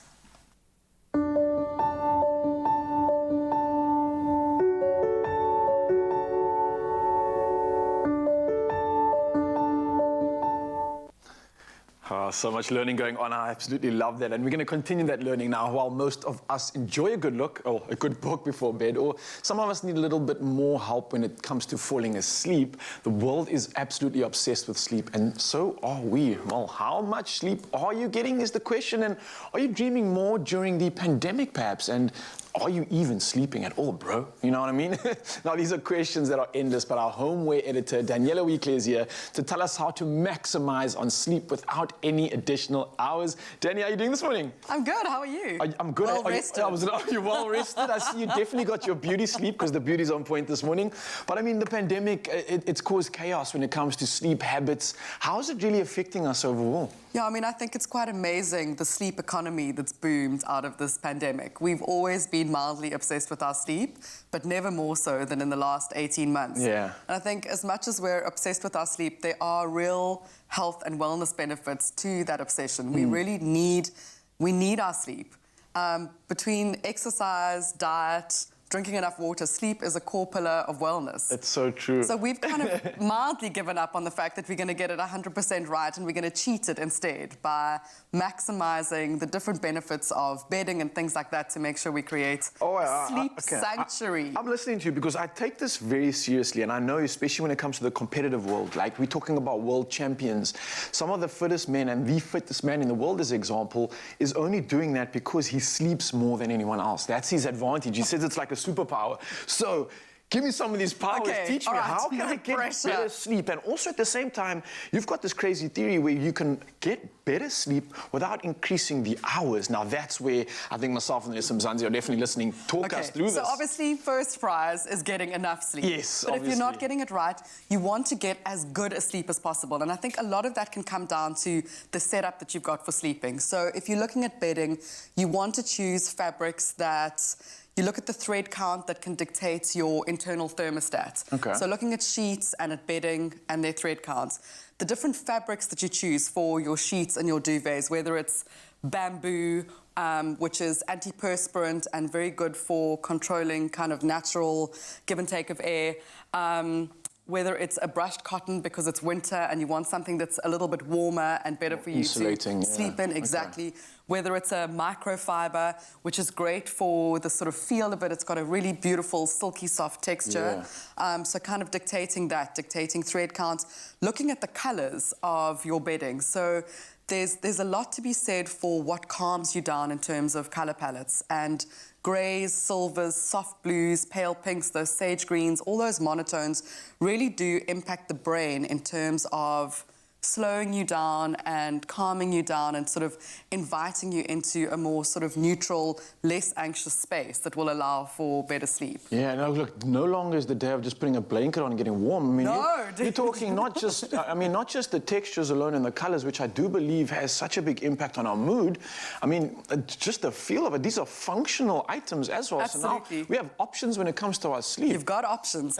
And I love so there's also something to be said for a heavy quilt or a big duvet. You know, there's a lot of talk in wellness circles also around weighted blankets, Yes, which I've heard of this. are a specific thing that you use to help reduce stress and decrease anxiety. It really gives you a heaviness when you sleep. And stops you kind of like shuffling Exactly. around So and you tossing just and turning at night, I would imagine, too. Sit still, exactly. Okay. And I think that there's something to be said for the quilts and duvets and stuff and adding that little bit of heaviness and weight to a sleep experience. Obviously, I know you're dying for these. Those are like the cherry on the top of these are the anyone's cherry sleep, on right? the top. That's like initiate dream mode. It's also to make sure that it's a really dark space. I think that's, you know, there's a lot of ambient light that comes out of bedrooms and we all, you know, living in a city and all of that. And these do, I'm not going to ask you to put them on because I can only imagine, but also ensuring that the light quality in your bedroom is a huge difference for sleep. I think if you asked any presenter to put that on early in the morning, they'll just go to sleep. So No, don't we'd do never that. see you again. You never see us again. But I must just say, I'm starting to understand what's going on here because whenever I go to some of these fancy hotels and they've got these beautiful thread counts and these puffy duvets and the colors and the scheme, I just want to sleep. And I realize when I wake up in the morning, that aesthetic is actually functional. It's improved the quality of my sleep. Whether it's just something mental or actually physical, it worked. So I'm here for it. It works on both. It's psychological, but there are real tips to that. The darkness, the type of bedding, the soft colors.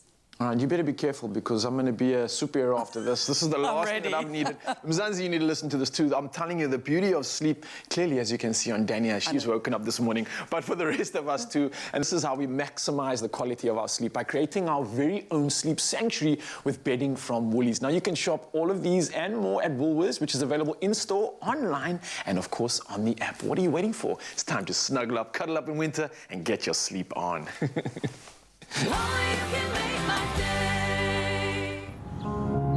Nourish your skin with Ingrams tissue oil and rich body care range for 48-hour rich moisture.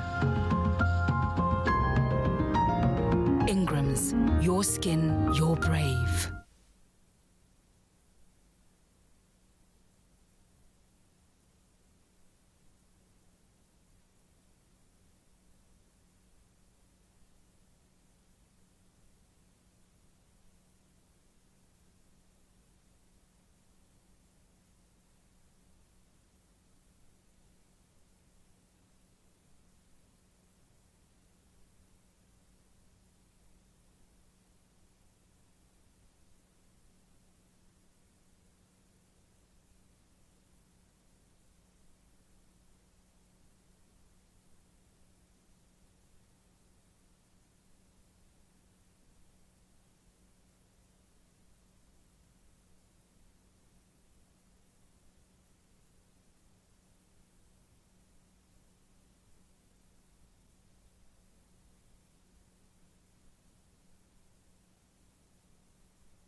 welcome back, yeah, beauties. It's been an amazing show. It's been an indulgent show this morning, so we're gonna get into that in the hopes that you are cooking something amazing at home because it's lockdown and we will have to do that. But we asked you guys, what is your favorite winter indulgence when it comes to dessert? Because we need the comfort food, right? So let's see what the people had to say. Colleen Kinshilla says, good morning, family. Sago pudding and warm custard. Nothing better to keep you warm. I agree. But it mustn't be baked sago pudding. It must be like the warm, like booba kind of thing. Yeah. I'm down for that. Geeta Kumar saying Malva pudding and custard. Always Simple. a winner. Boom. Always a winner. Jacqueline Keller says, delicious bread and butter pudding or milk course. Oh, okay. Remember, we made milk course on the show. Were you not a convert yet? But maybe this will tickle your fancy. Robin Lisa Paul saying sticky toffee pudding, all warm and gooey, and it's got to be gooey. So it's got to be all. Oh, I love that. And then Kemi is speaking my language because she says, "Morning Expresso team, chocolate brownie, anything chocolate, anything gooey, brownie. Anything that is just like warm and it just melts in your mouth." Oh, man, winner for me. This has got me in the feels. You know, all that's left now, what we need right now is a no-bake chocolate ganache tart. I'm going to the kitchen. Okay, that's what we're going to make, and maybe you need this. A big man for breakfast.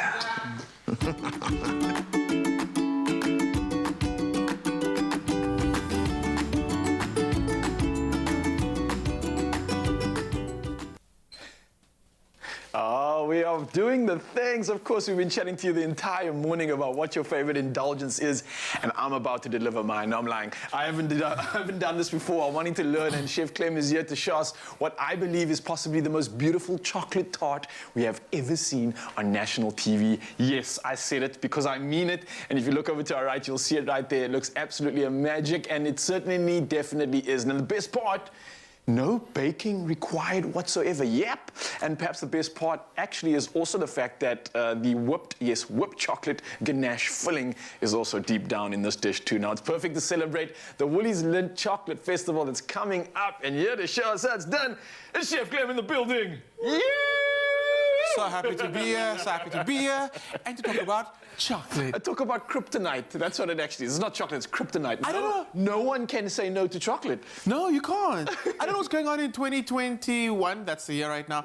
I've got a sweet tooth, and I've never had a sweet tooth like now. It's because they're making chocolate so good, Clem, that even if you had the most bitter of bitter teeth, it's just like ingredients are just, it's just like evolving us. You know what I mean? Right. Like, how can you? Okay, it's evolving I like our it. teeth. So you evolve me into what could be the most amazing chef tart maker that the TV world has ever seen. How are we doing this? Okay, first let's talk about that special that's going on. So you get 30% off when you buy any 3 Lindt or selected chocolates from Woolies. Okay. Which is amazing. Because it's, honestly, for me, the snack attack that I've got was like, sorry, I know I'm blocking you from getting it, but I don't know what's going on. It's like, now you get the Lindt. Now you can get all the Woolies chocolates as well, the fantastical range, whatever you want, it's all there. And now you can see how your teeth have evolved because mid-insert you're eating chocolate. You see? You can't resist. Stop, okay. Stay there. Okay, very, very simple. What I'm doing, I take the short crust biscuits. Okay, and these are one of the options that we have on that special? No, these are different. Chocolate. This you can switch it up. This you can kind of play around with the biscuit. This is going to be the base. Okay. You want a chocolate base, use a choc chip cookie. Ooh, the chunkies. all right, okay. Use that as the base. Whatever you want as the base, pick your favorite biscuit and go with that one. This is nice and buttery and delicious, so it's going to complement the raspberry jam and the chocolate so well. Okay. Very simple. Crush it up, put it in a Ziploc bag, give it a good bash till you get these breadcrumbs. So these were the shortcake, the shortbreads that we've just crushed up, right? Then I've got some malted butter. This is going to help it set as a base. Pour that in, give it a good mix. Just have it already.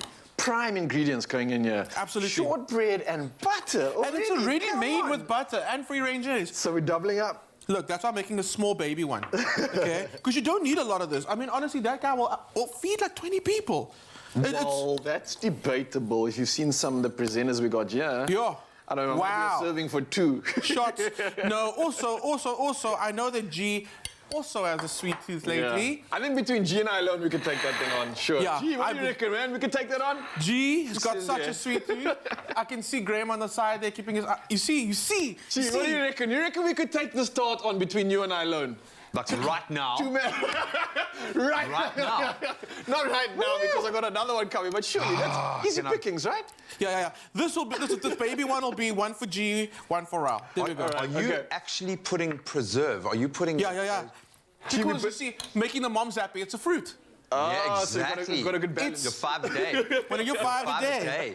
But So how amazing is that going to be with the dark chocolate, the combo there? Unbelievable. We've got a perfect base from our shortbread. We've got the health options coming through and pleasing all the mamas with the puree there and that beautiful jam. And then our weakness, we're talking about it. That's why I had to bring you here, because this Dark is kryptonite. chocolate. Any chocolate. Can you say dark no? chocolate in particular, because it's good for you. Yeah. Right? No, it is. Right? I like how you say that, because it's good for you. It is, man. It's got antioxidants in it. But it's got to be a really good dark chocolate. So what's better than your Lindt 70%?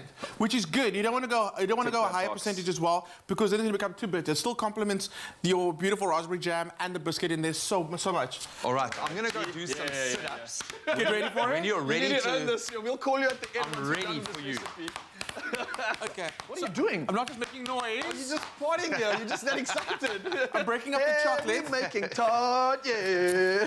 That's how we do it. I'm breaking up the chocolate, then I've got some cream that I'm busy heating up. All right.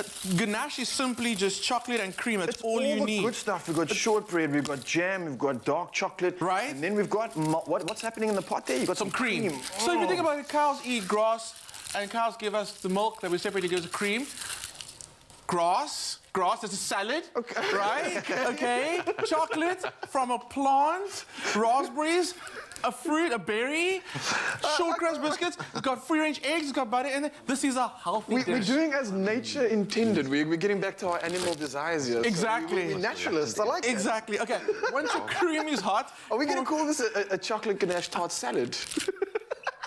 Wow. Yes, it's a salad. Don't quote us on that one, though, please. Once your cream gets hot, you pour it over your chocolate, give it a minute, then you stir it. You're going to see chocolate will melt, it's going to right? start making ganache. Pop it in the fridge, let it chill slightly, then you get it. Is that what ganache is? That's all a ganache is. Take your whisk or electric hand mixer, whoop that up, you get this, pop it in a piping bag, and then you just get crazy with it. You need to start piping it onto... And just by the way, I must just make mention of the fact that we have not used a single piece of electricity right now, right? No, we haven't. This is all manpower. So this is all manpower. Eskom, you can't come for this one. Well, we got you, Eskom. Come at us, huh? Please don't come for us. Just don't. But wait till we're done with this. Yo. We need the lights though still to see. We do. I take that back. So all you got to do is keep on piping the chocolate around, and that's it. That's how simple and easy it is. Before we get into that, Clem, I got to ask you, because I know everyone's dying to know this. How do you make these fancy little twirly bit flower-looking things? You get a piping bag, get a piping bag, and you put a little star nozzle on the end. And then all you got to do is just like twirl it around. All you gotta do. That. And if you guys have just tuned in now, shame on you. You just missed the recipe inspiration for one of the best desserts that you could ever think of. And you've seen it right here in Nzanzi's Feel Good Breakfast Show. And if you do want the recipe inspiration, don't worry, we got you covered. You can head over to the Woolies website, that's woolworths.com, and you can find all this recipe inspiration. And I think it's about time for the Grandmaster to come through and give the final verdict on this meal. Grandmaster G in the building. Okay, I'm gonna give you... I was literally running on the spot for the whole time. I'm gonna give you a big spoon and you can break it off. I don't need to... How does one even approach doing this? Normally I'd use my hand and grab. It's difficult. I mean, if you go on the website at woolies.co.za and you see all the ingredients in here, you'd think, how do I get this all in my belly? But G's about to show us exactly how we do it. No double dipping. Go for one big nice. G, hold up. I want to bring the DJ in here. This is a big moment. This is the best thing we've seen on live TV. Wait for that DJ. Come through. Oh, yeah. How you doing? Oh. Huh? See, you went blonde. Oh. Yeah, it's good on you. Got the cream boiling over. Yeah. Sliding in it. Yeah. Oh. Is it good? Goodness. It's good, right? Look at that face. It's saying it all. Oh, yes. The Engelse tong. The Engelse tong. That's what you're going to name this, okay? The Engelse tong. The Engelse tong. Wat het die Engelse tong gedoen? Dit het in my mond sy liefde geblaas. Wow! Is that a word? I'll take it. I'll take it. I had to blast you through and get some more recipe inspiration. And if you missed this recipe, then here's a recap. It's been approved by the Grandmaster of Chocolate G himself. Yeah. You're going to check it out right now. That's great.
Welcome back, you beautiful souls. Thank you so much for keeping it locked. You're about to get your just rewards. Your timing is perfect. In fact, recording artist Christian Heath is still with us this morning and will be performing his track, Because of You, next. The song talks about trust in a relationship and getting someone to open up to you.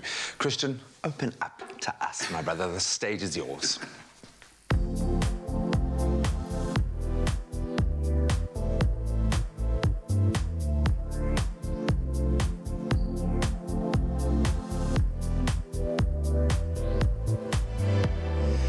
Take my time, make it up so I can never stop getting used to the body. Take my time, make you mine. I never wanted to find just a little broken hearted. You, babe, you're getting under my skin.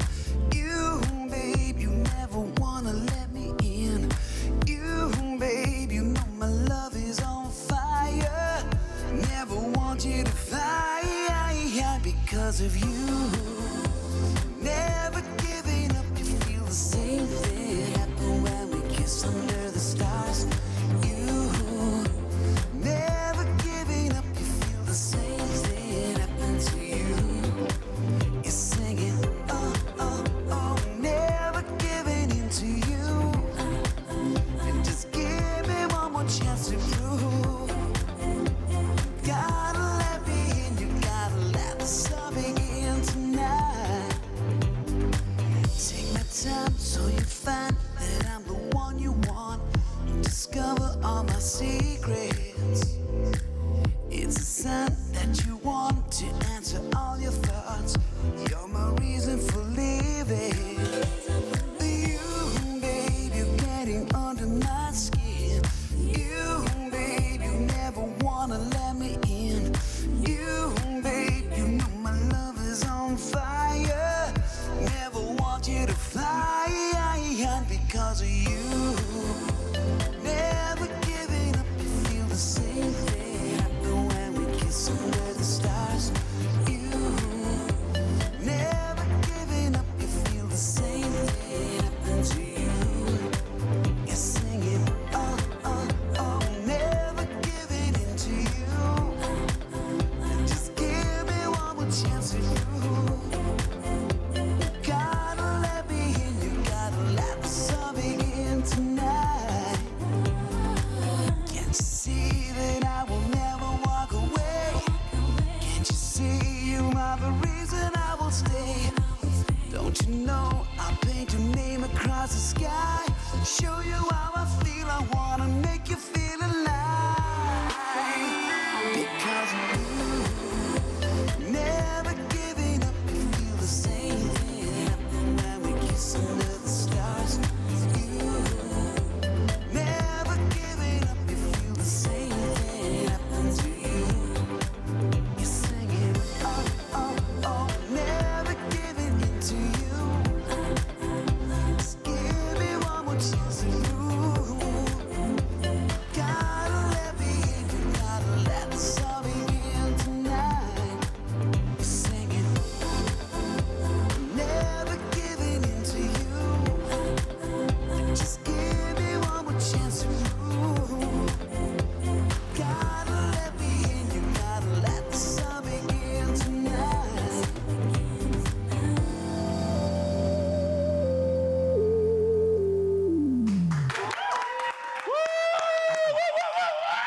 I asked you for the one tear, man. I just wanted one tear, but it's actually, that's a hopeful song. You know, you've probably saved 15 relationships. Right now, there was a guy, he was in the dog box, and they were like awkwardly making coffee in the kitchen, and she wasn't talking to him, and then this song came on in the background, and then he was looking at her, and she was looking at him. Sorted, dude. That was awesome, bro. Scenario. Absolutely amazing. And we got one more performance coming from Christian a little bit later, so you want to stick around for that. But right now, let's get back into those official duties with the news headlines. On that beautiful note, time to have a final look at those news headlines, starting with your national news. Now, some 9,000 people in the formal labour sector lost their jobs between December last year and March this year. Statistics South Africa said the job losses were mainly due to the trading sector, which showed a loss of some 40,000 jobs. Now, in business services, about 19,000 job losses were reported, and in the construction industry, 5,000. There was also no increase in jobs in the mining and manufacturing sectors. Total employment decreased by 552,000 on an annual basis between March last and March this year.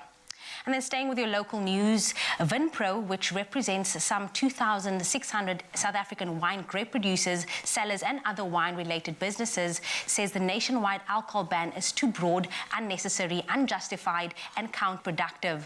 Vinpro has subsequently launched an urgent interim interdict application to lift the ban on the sale of wine in the Western Cape. The preliminary date for the hearing is this Friday. Now, MD Rico Besson says the latest ban of 2 weeks follows 19 weeks of revenue loss over the past 15 months, which had a devastating effect on the sector that employs more than 269,000 people. And then looking to news further abroad, Nigeria is adding South Africa to its COVID-19 red list of countries for which there are stringent restrictions for arriving passengers. Now, this is due to the spread of the Delta variant in South Africa. The country now joins India, Brazil and Turkey on the list. Non-passport holders and non-residents who visited the countries on the list within 14 days are barred entry from Nigeria, while passport holders and residents must undergo a 7-day quarantine. They are also required to take COVID-19 tests on arrival. And then staying with your international news, foreign ministers from the group of 20 major economies yesterday met face-to-face for the first time in 2 years, with host Italy aiming to push multilateral cures for global crises such as the COVID-19 pandemic. Now, the one-day gathering in Matera included debate on how to improve cooperation on an array of issues, including global health, the climate emergency and international trade. The G20 members account for more than 80% of the world GDP, 75% of global trade, and 60% of the population of the planet. And now some interesting news from Wimbledon's centre court. Now, women across the globe have indeed stepped up to the plate during the past 18 months of the COVID-19 scourge. One was reminded of this on Monday night on Wimbledon's centre court when Dame Sarah Gilbert was reduced to tears in the royal box by the rapturous standing applause of the near-capacity crowd on opening day. Now, this was in honour of her remarkable contribution in helping to develop the Oxford AstraZeneca vaccine. A mother of triplets as well as a professor of vaccinology at Oxford University, Gilbert, who is 58 years old, is a true hero in the UK. She and her colleagues have been widely lauded for their rapid efficiency in commencing clinical trials within 2 months. So it was indeed a night that reigning champion and the only open-era player to have won all 4 tennis Grand Slams twice, Novak Djokovic, had to take a back seat on centre court to a spectator. And on that note, that is where I leave your 8 a.m. News headlines. Here is G with a final look at the sports.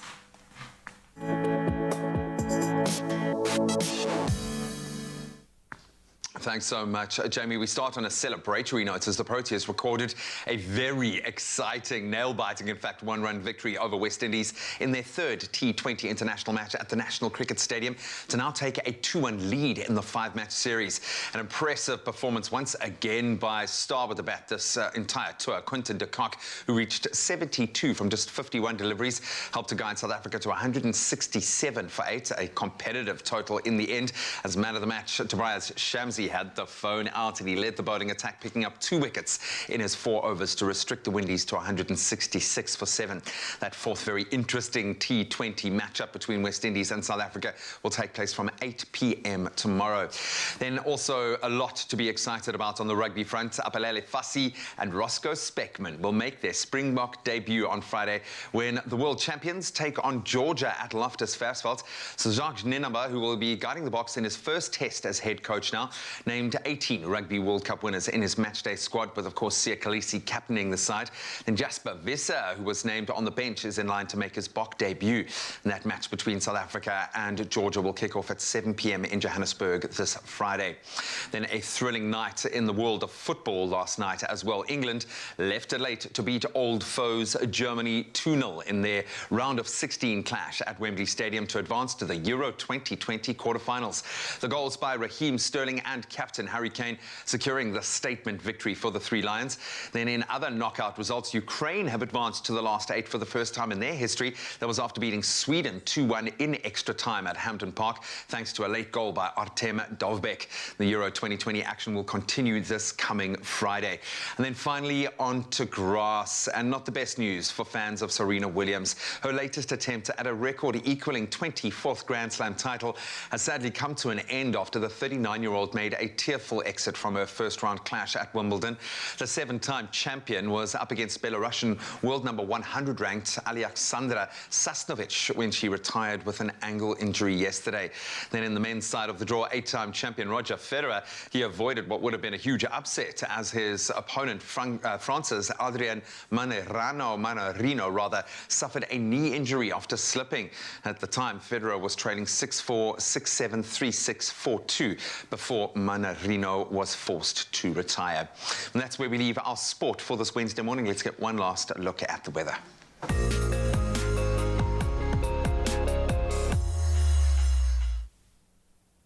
Thank you, G. Here's a final look at those weather news. Now, the South African Weather Services last night upgraded its storm warning for the interior regions of the Western Cape to orange level 8. Now, the warning is for the expected wind severity. The Weather Service warns that strong to gale northwesterly winds with intense gusts, about 100 to 140 kilometers per hour, can be expected over the interior of the province. The forecast is that Cape Town will be missing the worst of the wind, but an orange level 6 warning for rainfall for the mother city has been issued. The winter storm conditions show no signs of abating for the entire week through to Sunday. Widespread damage to formal and informal settlements is likely, and high-sided vehicles may be at risk of toppling over as a result of crosswinds. The easiest number to contact emergency services is 112, and it is toll-free. And then while we enjoy experiencing a sunrise from your part of South Africa, we do have some international viewers tuning in on both YouTube and the Africa channel in the USA. This morning, we report on Nantucket. Now, Nantucket is a tiny, isolated island off Cape Cod, Massachusetts. This is a summer destination with dune-backed beaches marked by unpainted cedar shingled buildings and many surrounded by manicured privettes. Now, the wharves and cobblestone streets of the town of Nantucket are lined with restaurants, some high-end boutiques, and steepled churches. The town's whaling museums recounts the island's role as a 19th century whaling hub. However, today's weather forecast is set to be a mostly hot and humid day, reaching a maximum of 26 degrees Celsius. Right now, though, bringing it back to our South African shores, we are sending virtual love and hugs to all our viewers that so enthusiastically share their sunrise photos with us. We are really blown away by the talent that we receive every single day. Now, starting off this morning, we start off with regular Andrew Harris from Belito, who shared a silhouetted image showing off the golden sky as the day begins. Next, we head a little further south down the coast to East London, where Gary Aukamp has captured this image of the sun rising through the trees. Next, we go to Geraldine Flatwell, who shared this beautiful shot taken overlooking the ocean as the flock of birds take flight. And then Vincent Lutuli from Durban shared yet another great picture capturing the sun coming up from behind some cloud cover. Again, I encourage you, please continue to share your beautiful sunrise photos with us on the Expresso Facebook page. We absolutely love seeing how you start your day. But right now, here is a final look at the temperatures for today. Starting off with you, Polokwane, you can expect a low of 11 today, peaking at 28. If you do find yourself in Umbombela, expect a range of 15 to 36. Pretoria, for you, it is a low of 11 and a high of 24. Johannesburg, sunshine is coming your way with a range of 9 to 22. Mahikeng, 5-25. For you, Klerksdorp, it is 5-26. And then Kimberley following shortly with a minimum of 3 and a maximum of 20. Bloemfontein ranges from 3 to 19. Richards Bay, partly cloudy conditions can be expected with a low of 16 and a high of 35. Pietermaritzburg, for you, it is 8:32. South Africa's playground at Durban ranges from 16 to 33. Mthatha, 7:28. And then for you, East London, it ranges from 13 to 25. Cradock, 6:20. Gqeberha, for you, it is 11:19. George, partly cloudy conditions and rain is expected to come your way with a low of 13 and a high of 21. And for the mother city, Cape Town, you can expect a minimum of 10 and a maximum of 15 with an 80% chance of rain. Worcester, for you, it is 12:18. Sutherland, 7:19. And then last but definitely not least, Uppington ranges from 4 to 20 today. And that is where I leave your weather here on your Feel Good Breakfast Show. Now, one thing that is going to change in temperature is what's happening in the kitchen right now. And in a little bit, we are going to be doing the culinary hotline bling. Ching, ching, ching. Do not go anywhere. We'll see you soon. Nourish your skin with Ingrams Moisture Plus, enriched with triple glycerine. For 48-hour intensive moisture. Ingrams, your skin, your brave.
It's my Feel Good Breakfast Show. Welcome back, beautiful souls. And we are about to kick it with another installment of the Culinary Hotline Bling. Ching, ching, ching. Wait, yo, I don't know. The synchronicity is out here. We're going to do it again. Okay. Everybody, you ready for another installment of the Culinary Hotline Bling? Ching, ching, ching. That was better. Kicking. All right, so Chef Clem is here once again. He's our foodie panel expert this morning to help us out with any answers or any culinary conundrums that we have in the kitchen. And of course, if you want to ask us, you can use the line 021-110-555-2. Yeah, and then we'll be coming through for you. All right, guys, so what is happening? Straight into it, all right? Okay. Let's serve. Good morning. We are here to serve the answerer of answers, the killer of conundrums. How can I help you this morning? Hello? Hello. Good morning. How are you? Okay, and you? I'm fantastic now that I'm chatting to you, but I don't know what your name is yet. Who may I ask is calling? My name is Elizabeth. Elizabeth, good morning. How are you? Fine, and you? I'm fantastic. So what is your question for the specialist himself, Chef Clem? What do you have for our conundrum this morning? My question was that I want to know what shallot is. Shallot. What is a shallot? Are you saying shallot? Shallot, yeah. Yes. Okay, well, clearly you and I both have no idea what that is. So, Chef Clem, you got to come through here. A shallot? I heard carrot, and then I was like, how am I going to explain what it is? But a shallot, or some people pronounce it shallot. Let's talk about it. So it comes from the allium family. The allium family, let's just call it the onion family. Okay. Let's talk about a few of the members of the allium family. So it includes garlic, all right, spring onions, and leeks. And then you obviously have a normal, regular white onion, purple onion, and then this guy. Weird the onions. shallots. The shallots. Is that what it is? That's what it is. So let's just talk about flavor-wise. Garlic, we know the flavor that we get from garlic. If you want to get more subtle flavor from garlic, you can roast it. Roasting garlic brings out the sweetness out of it. Okay. We know that. Spring onions are really great because when you use onions in a dish, you have to cook the onions down to bring out the flavor. Spring onions, you don't have to cook them down. So if you, instead of doing 15 minutes cooking time, 5 minutes is all you need. Some people say that red onion is sweeter than white onion. I kind of do get that every now and then. A little bit sometimes. I think it's the color that kind of throws you off. The color kind of throws you off there. And but I genuinely, if I do have to use a raw onion in a salad or something, I will go red, just because I know maybe it's a little less intense in onion flavor. Yeah. Let's talk about the Let's shallots. talk about, yeah, because I'm sure Elizabeth out in Soweto would love to know how she can maybe use this in a dish or cook with it. So what are we talking about when it comes to flavor and everything else in this? It's sweet. This is sweeter than a normal onion. A sweet onion? It's sweeter onion. You can use this raw as well. It's also been said that they were kind of bred, you know, not genetically modified, but kind of like you can breed seeds together to get a beautiful shape like this to make it easier for chefs to work with. Okay. Which makes a lot of sense. You can kind of see that. So let's just cut through the onion. And you can see same thing. It's got the layer. It's like people. They have layers. Okay. And is it the more that you get to know them and the more you extract those layers, you get to the core and the good stuff? Is it True story also. You get to the core, the inner part of the onion. It's sweeter. Okay, all right. Like people. Yeah, You got hopefully. True story. Sometimes we uncover those layers and we don't always get the... Sometimes it's a bicky fraught. Yeah. But let's bring the conversation back. Okay. Keep it on the sweet stuff. So what I like doing is, I'm going to also use it in a recipe now, is shallots and red onions, I like actually grating them and using it with like meats or even some vegetables. But the thing with meats is it helps tenderize the meat, adding moisture and adding flavor. We don't grate onions enough. A lot of Indian recipes, Middle Eastern recipes, they grate their onion first. And that's exactly what we're going to do today. All right, show us how it's done, brother. Okay. But I've got to work it in though. That's going to be part 2. Okay. So okay, what I'm going to do is I'm going to start grating my shallots to actually use it. We're going to make. So we're actually going to use this in a meal. Is that what's happening? We're going to use it to put together a whole big meal. Does it sound like a good idea? Yeah, it sounds like a fantastic idea. And I think Elizabeth's going to appreciate this as well. I don't know if she's still on the line, but she will be watching along with the rest of Mzansi to figure out how we utilize this awesome shallot in a meal, right? Absolutely. Sweet. Yes. So let's just talk about. We had another question. So I thought let me tie shallot question in with the next question. So the other question we had was how to make pita breads. So I was like, wait, I love that. Pita breads. From scratch? From scratch. Middle Eastern. I need a Middle Eastern recipe. Let's talk about the pita breads and get that going first before we start working on the shallots. So, same story as making a normal bread. We've got some warm water over here. We're going to add our yeast to it. Yeast? And we're going to start blooming that yeast, activating that yeast. The yeast to make it rise? We need it to rise. It is a yeast-leavened bread. Okay. And so we're giving it some sugar, and you're going to give it a few seconds, and it's going to start feeding on the sugar, and it gives off alcohol called carbon dioxide. Don't worry about the alcohol, that just evaporates, but you get that lift and that rise and that texture and the smell. You can smell it already. Yeah, definitely. That comes through from blooming the yeast. Okay. So once you give it a few, literally I let this sit for about 10 minutes, and you'll see all those bubbles sitting on the top. I'm fast-forwarding now because I don't have enough time to do that. So let's pretend it's all fully bloomed now. Pretend. Yeah. A little bit of olive oil going in. That's just going to help us work with it a lot easier. Then, but the salt goes in now. You don't want to add the salt in the beginning because yeast doesn't like salt. Like sugar, loves sugar. Keep it out of the blooming process. Exactly. Keep it out of the blooming process. Then the rest of the water goes in. And is it warm water, you said? You can feel the temperature of that. It's just about lukewarm. Just right. Just right. Just right. And then you don't want to go too hot, Goldilocks, or else you're going to kill the yeast. So just right. Okay. That's exactly what you want. Okay. So now, the thing about bread, it's a waiting game. The ingredients are very simple, but it's all about waiting, okay? You have to let the flour hydrate, you have to let it rise, and it takes time. Okay. So, what looks like a very, very wet dough, you're going to start working your flour into your water. It literally looks just like a smoothie right now. Right. Is that going to change? It does. It is going to change. Think about it. So the flour, as we know, it sounds like a silly thing to say, but the flour is dry. Yeah. Okay? Yeah. Even when you mix it into a dough, there's still a bit of like dryness in there. You have to give the flour time to hydrate, to suck up all that moisture, and to start forming its texture. So like you can see already, it's not a smoothie anymore. See, so it's already getting thick. And you're going to keep on working it, keep on kneading it like this, and the longer you keep on kneading it, you're developing the gluten, number one, and number two, you're getting that flour hydrated. So already, it's come together as a nice dough. You're going to keep on working it, and believe it or not, it actually comes out looking like that. No, but I can see that. I mean, it's only been a minute and you're already kind of getting close to what that looks like. And like I said, it's going to keep on hydrating. It's going to end up being a beautiful soft dough like this. What we're going to do is fast forward again. It has to rest, okay? That proving process. So the key to making bread, it seems, is that you can't rush it, right? You can't rush it. You need to let it feel super soft. Oh, that's awesome. Soft, really malleable right now. It You is. can do a lot with that. So we're going to divide this into little balls, get your balls going. Then you're going to start rolling them out into shapes like we recognize as pita breads. Yes. But then we're going to get this in the pan. So I'm going to get this in the pan so long while I work on... I thought you put these in the oven and You can. Oh, okay, so you can do that. All right. You can. You just get it better. I believe you get a better texture when you do it in the pan. You get a better crust on your pita bread. And you get a better... Flavor-wise, there's a reason we like toast more than we like normal bread. Toasting the flour and getting the extra flavor. You toast it better when it's in a dry pan like that. Ah, that does make sense. And then that cast iron to work with the flour just kind of gives it that beautiful sort of authenticity you get from like a grill or something as well. And you don't have to use cast iron. If you don't have cast iron, I totally get that. But what you do want is a nice, heavy-based bottom pan. Okay. Okay, so all we're doing, you can go perfectly round, but I kind of like a little bit of an oval This is where shape. you could get creative, of course. I mean... You can create your own shapes if you don't like the traditional sort of, what is it, an oblong oval of some sort? You can, absolutely. So let's just go with this little bit of an oval. I think that's pretty cool.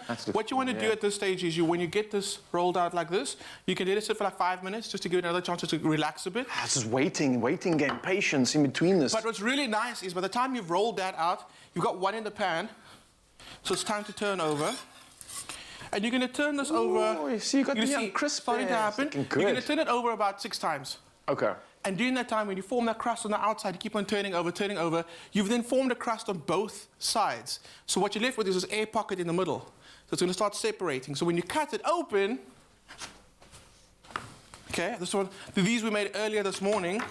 And you cut it open, and then you've just got that like sort of center just waiting to be plugged. You see? With all the good stuff. Look at that. Okay. I was wondering how they did this so perfectly. Now it makes sense. Now it makes sense. So all about turning over and keep on going, keep on turning over, forming that crust, and you get this beautiful airy inside, which is ready for your next part of your recipe, which we're going to use our shallots for. Oh, yes. And of course, that recipe can be found on expressoshow.com. We're going to be making it. You guys can check it out so long so you can get your ingredients ready. And once you've got the ingredients, you can join us and start making something beautiful. We've already done the naan bread. We've got our, what do you call these onions again? I keep forgetting. Shallots. Shallot. And that was a question from Elizabeth. So thank you for coming through all the way from Soweto on that. And if you've got any more questions, give us some of your conundrums. If we want to share the kitchen fails, then call us right now. It's 021 110 552, and we'll be coming straight back at you with some more solutions. See you soon.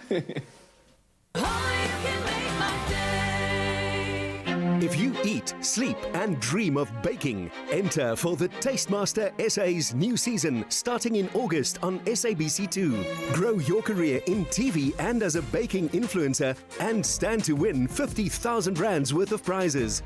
To apply to compete on the show, share a video of you baking a wonder you've created with tried and trusted Royal Baking Powder. Upload your video and complete your application on the tastemaster.co.za website. Entries close Wednesday, 7th July. T's and C's apply.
Welcome back. No Feel Good Morning is complete without a game of 5 seconds. Today, our favourite mama, Jamie, goes up against the man himself. He's been whipping up some deliciousness in the kitchen this morning, Raoul de Mornay.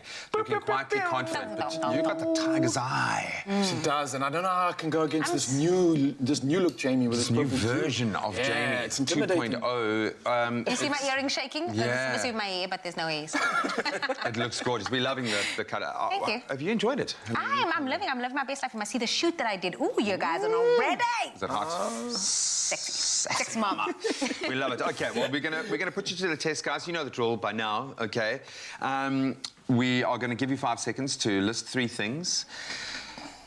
Clothing is the theme today. Is that the theme? I don't know who that gives an edge to. This is a fashionista over here. Yeah, This one never wears any clothes. Yeah, I just have like 2 items. A Speedo. And what do you call those caps that you guys wear? A cap. The swim cap? Yeah, I guess. And you also have those cute little crop tops. Okay, I'm wasting a lot of time here. Let's have a little bit of fun here. Okay, Jamie, I'm going to start with you, gorgeous gal. We're going to get into it. Name 3 things you can wear to the beach. Oh, a Speedo, a bikini, and a Burmini.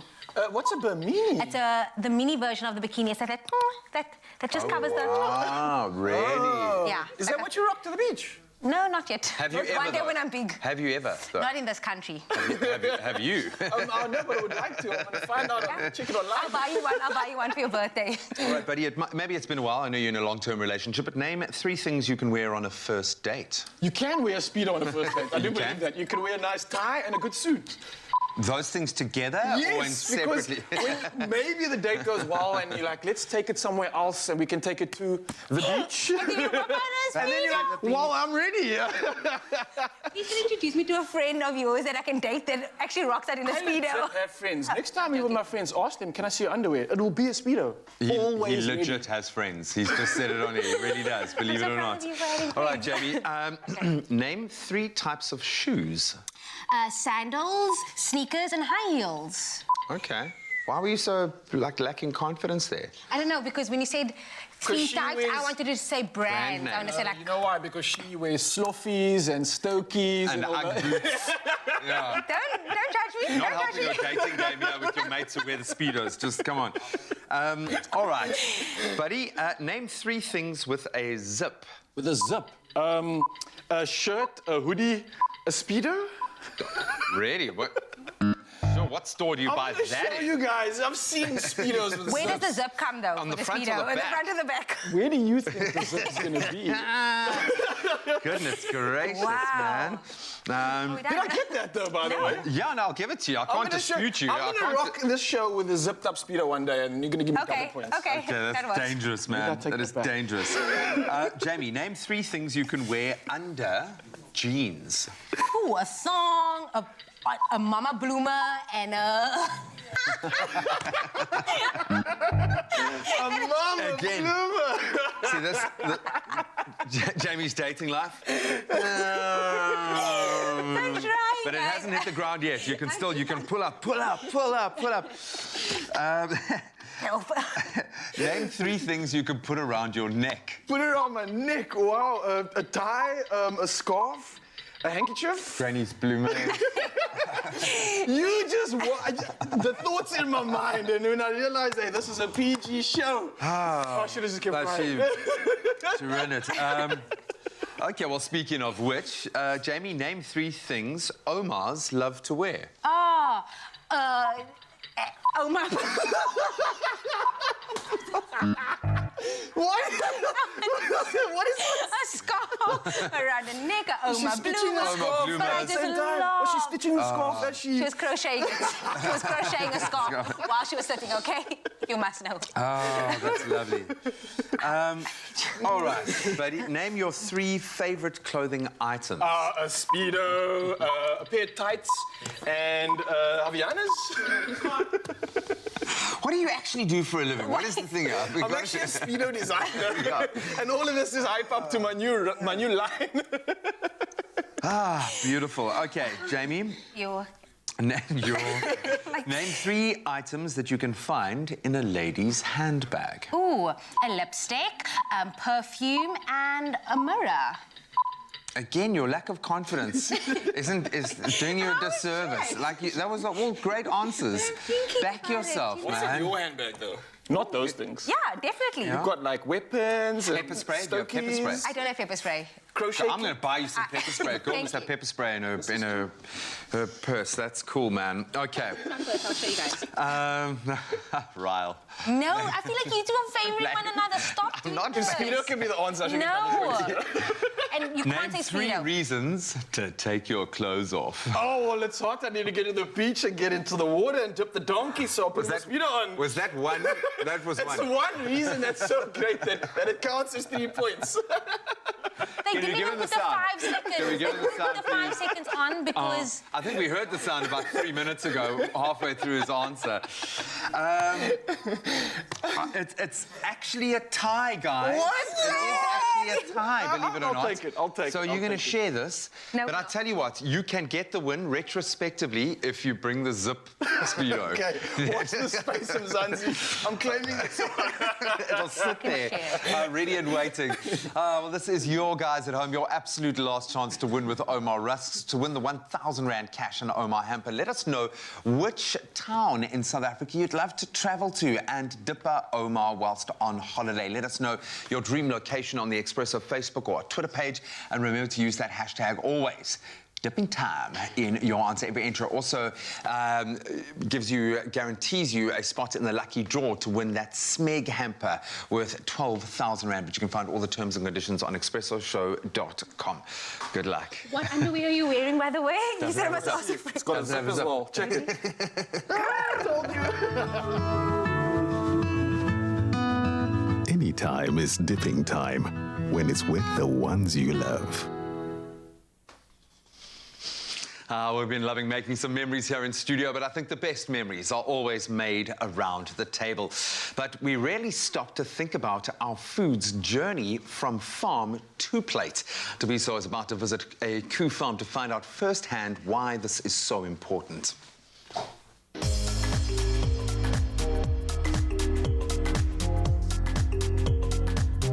Have you ever wondered about your food's journey to your plate? Well, the thing is, I often find myself in the morning asking myself the same question as I open my can of Koo baked beans. But today, we stop wondering as Koo farmer Lusanda Moletsane gives us the insight on what it takes to get Mzansi's favorite Koo baked beans to you. Come with me.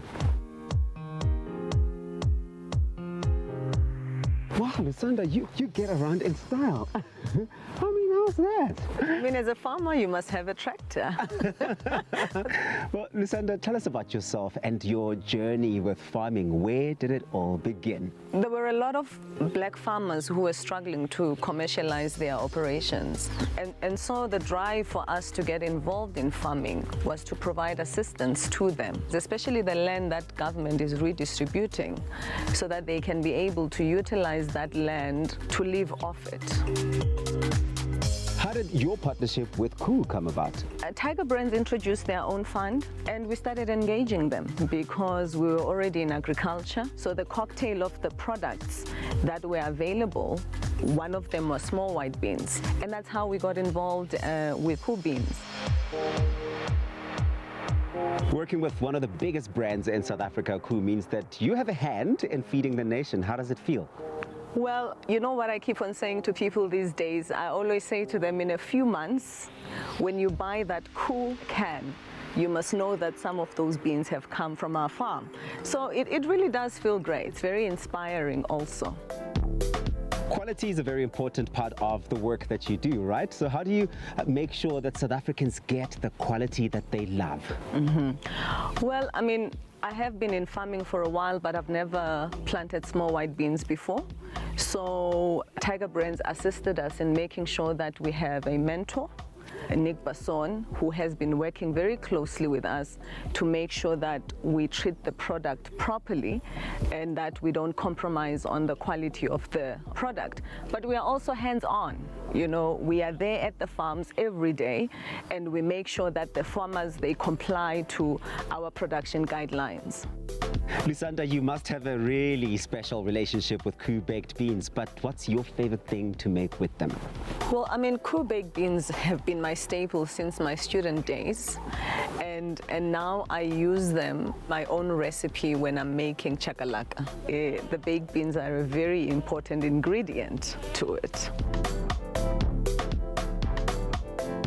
From farm to plate, Koo cans only the best baked beans in Mzansi, so you can enjoy wholesome benefits with Koo 5 a day.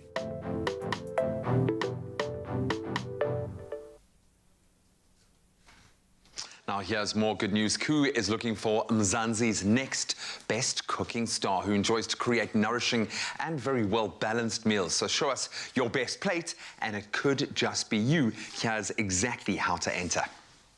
A healthier you starts with you and your plate. Join us on a nourishing journey by entering to be on SABC2's new show, Color Your Plate with Koo. To be part of the show, buy any 3 Koo products and send Koo 5 a day to 072 741 5357 on WhatsApp. Follow the steps to load a picture of your colorful meal served and stand to win prizes valued at 500,000 rands with Koo. Koo, uzotwala.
It's my feel-good breakfast show.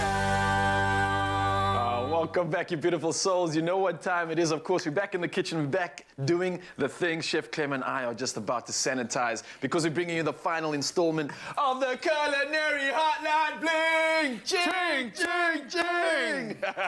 And if you have any questions for Chef Clem and all things in the kitchen, or you just need help getting out of those sticky foodie situations, or maybe you have a winter dessert that you want to share with us, well, let us know. Of course, you can get us on the line 021 110 5552, and we are picking up where we left off. We're busy making, what were we making? Pita breads, right? Pita breads, yeah. Yeah, pita breads. We got some shallot, which was like, I loved what she, hey, when that sound rings, we stop what we're doing and we're here to serve. Let's find out who's on the line. Good morning, you beautiful soul. Thank you for phoning the answer of answerers. This is the Chef Clem and Ryle show. How are you doing this morning? Who may I ask is speaking? Good morning, Raul. Good morning, Chef Clem. It's Sandra February from Cape Town. Hey, Sandra! Sandra, you're like family. I don't even need to ask. It's so good chatting to you again. What is the question that you have for our beautiful Chef Clem over here? Hi, Chef Clem. You're busy making pitas. Now, I would like to know, will it have the same pocket effect if I put some chopped biltong in it? Because I love biltong. Inside the pita as a filling or in the dough? No, in the dough. In the dough. Sandra, I like you. You fancy it, hey? I see how you're doing it. Not just any pita, but a Sandra pita. A Sandra Can pita. you add biltong into the dough? You can. You can? You can. Okay, Here's the thing, though. So I would suggest you use the biltong dust, or if you want to just blitz up your biltong in like a blender, make it smaller. Okay.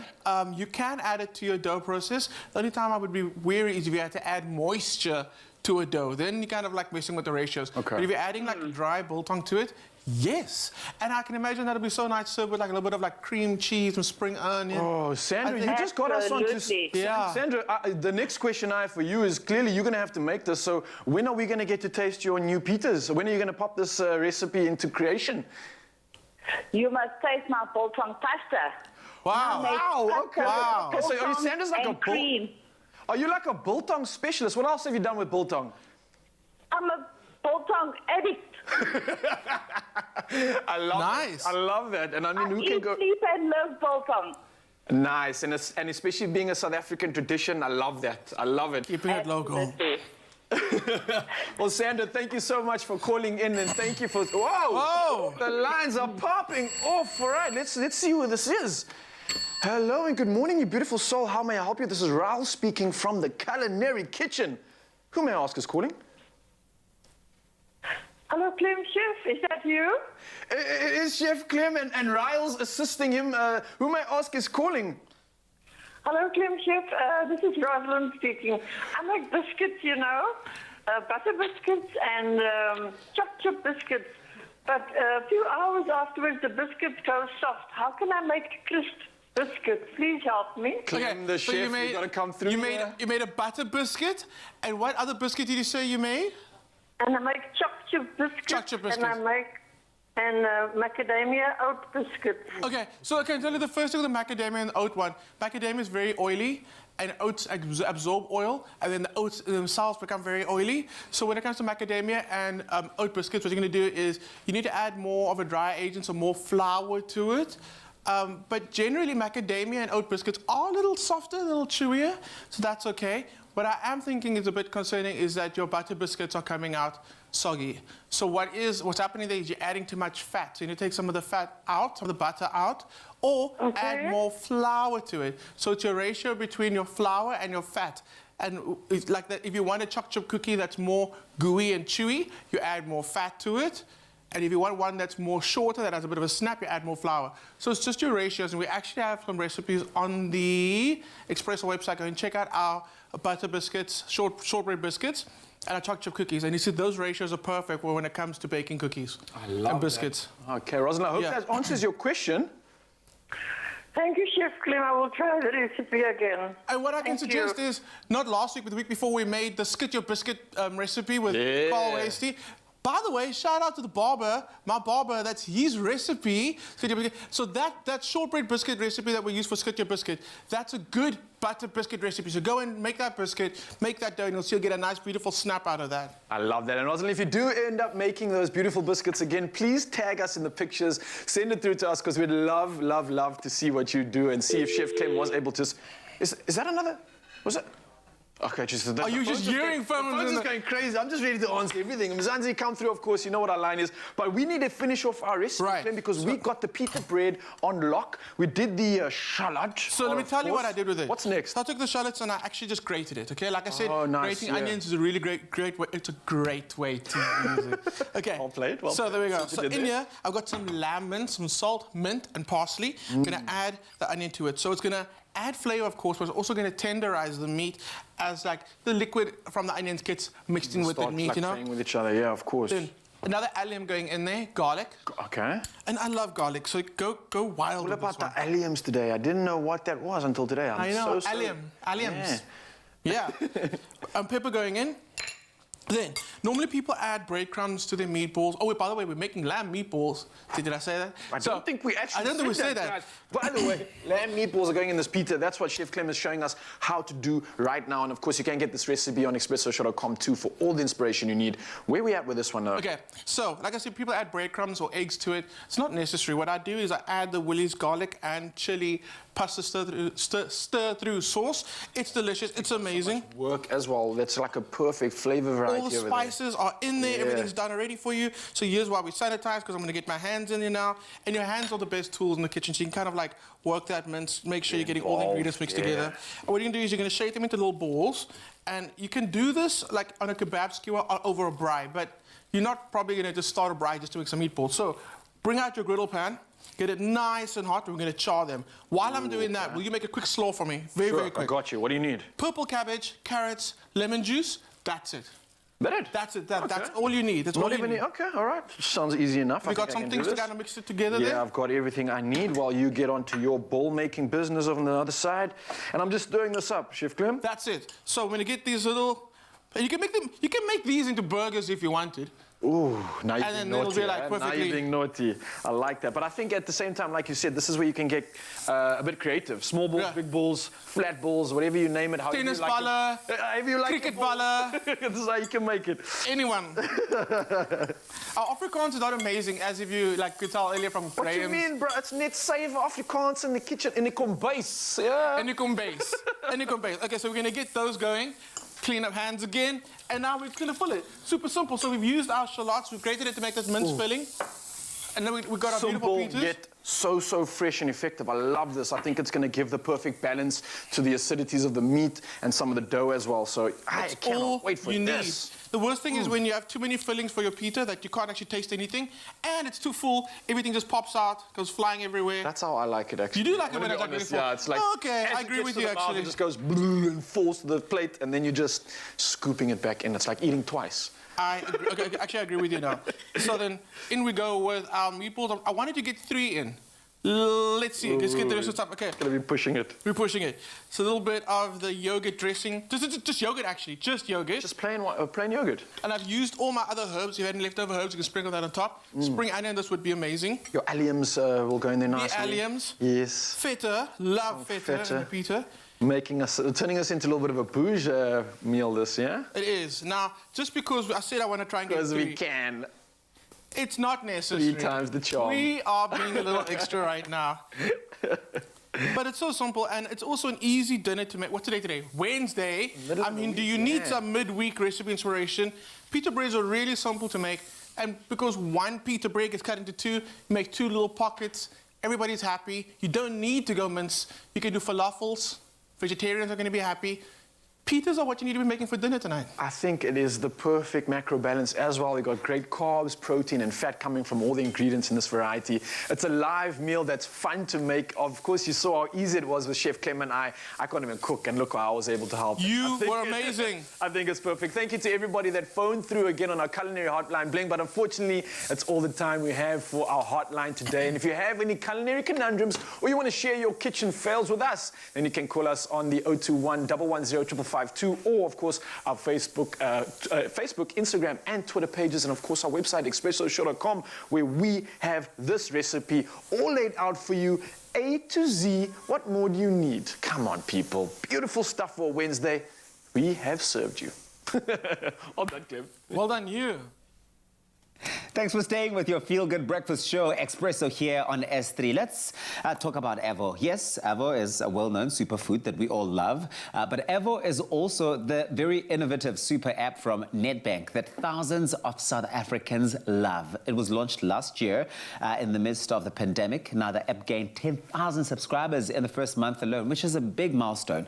Now, 12 months later, 250,000 South Africans, from consumers to businesses, are using the Avo app and rely on it through the pandemic.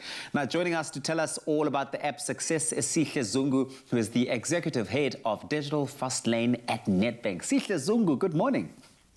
Good morning to you, Tabiso, and morning to your viewers. Well, every time you come on here, we know that it's a bit of exciting news coming with you. Launching amidst the lockdown and the first wave of COVID would have been, interesting, right? But tell us more about how Avo adapted to the next level and the new context at the time. Tabiso, the phrase of 2020 is the word pivot. And certainly we had to pivot as well. Because when we launched, which is back in June 2020, we're in hard lockdown, and 80% of our products and services that we planned to launch with were deemed non-essential. So we had to then go back and look at what essential services are required at the time, and switch off certain functionalities that were not in line with the regulation at the time because of the restrictions, and then we're able to then launch into our customer base. Launching a platform like that must bring with it a whole world of insights that you're able to tap into. Let's talk about those insights. Maybe also look at how do people use, for example, Avo Points and what impact it's had on the consumers of the app. Yeah, because we're new to e-commerce, as restrictions started to lift and demand for e-commerce started to increase, what we started to notice is that there were delays in deliveries and things like that, and we had to then be creative to say, how do we make sure that we continue to consistently have same-day delivery for our on-demand services?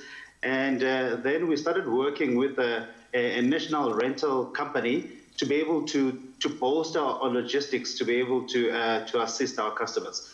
In the last 12 months, we've essentially issued about 3 million Avo Points. Now, how do Avo Points work when you're on Avo? It's every time you spend on Avo, 1% of your spend then gets converted into your Avo Points, which is each Avo Point is equivalent to 1 rand, so it's a 1-to-1 ratio. Furthermore to that, our Nedbank Greenbacks program subscribers are able to convert their Greenbacks points into Avo Points to be able to spend on Avo. But certainly something to be very clear on, Avo is not just for Nedbank clients. Avo is open to everyone. I think any other business or any other brand would have stopped at being groundbreaking by just launching the app and just leaving it there. But not you, Sihle, not Nedbank. You have big ambitions for the app. You are on a mission to being Africa's largest ecosystem of that nature. What does that mean? So since we ventured with, as part of the Nedbank Group, Avo has ventured into the e-commerce space. And what we're looking to do is to use our financial services strength to be able to open up e-commerce. And certainly as our user base grows, what we're also looking to do is start expanding our offering. What will be coming down the line, what you'll start seeing, you'll see virtual vehicle shopping that you'll be able to have on the platform, as well as health solutions. And then we're going to introduce some functionality to be able to assist big business. So solutions for big business. So definitely not sitting on our laurels and improving the platform as we go along. Well, the thing about the African continent is that our people are constantly moving and shaking, and the solution like this makes it that much easier to connect communities and connect that ecosystem. So well done on that milestone with Avo. It is a fantastic app. Honestly, I live on Avo. Thank you so much for your time this morning, Sihle. Thank you. Now, Avo is available via the Nedbank Money app, or you can download it from the Apple or Google Play Store. Get it.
your Feel Good Breakfast show on S3, and what a morning indeed. And we can't thank singer and songwriter Christian Heath enough for taking the time to join us in the studio this morning. Now, his latest single and video, Without You, talks about doing anything for the person you want to be with, and it's also about missing someone so much that every time those words come out, memories of good times, love and happiness return. So please welcome one more time Christian Heath back with the track Without You.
Whether you're saying thank you or we believe in you, nothing says it quite like a home-cooked favorite.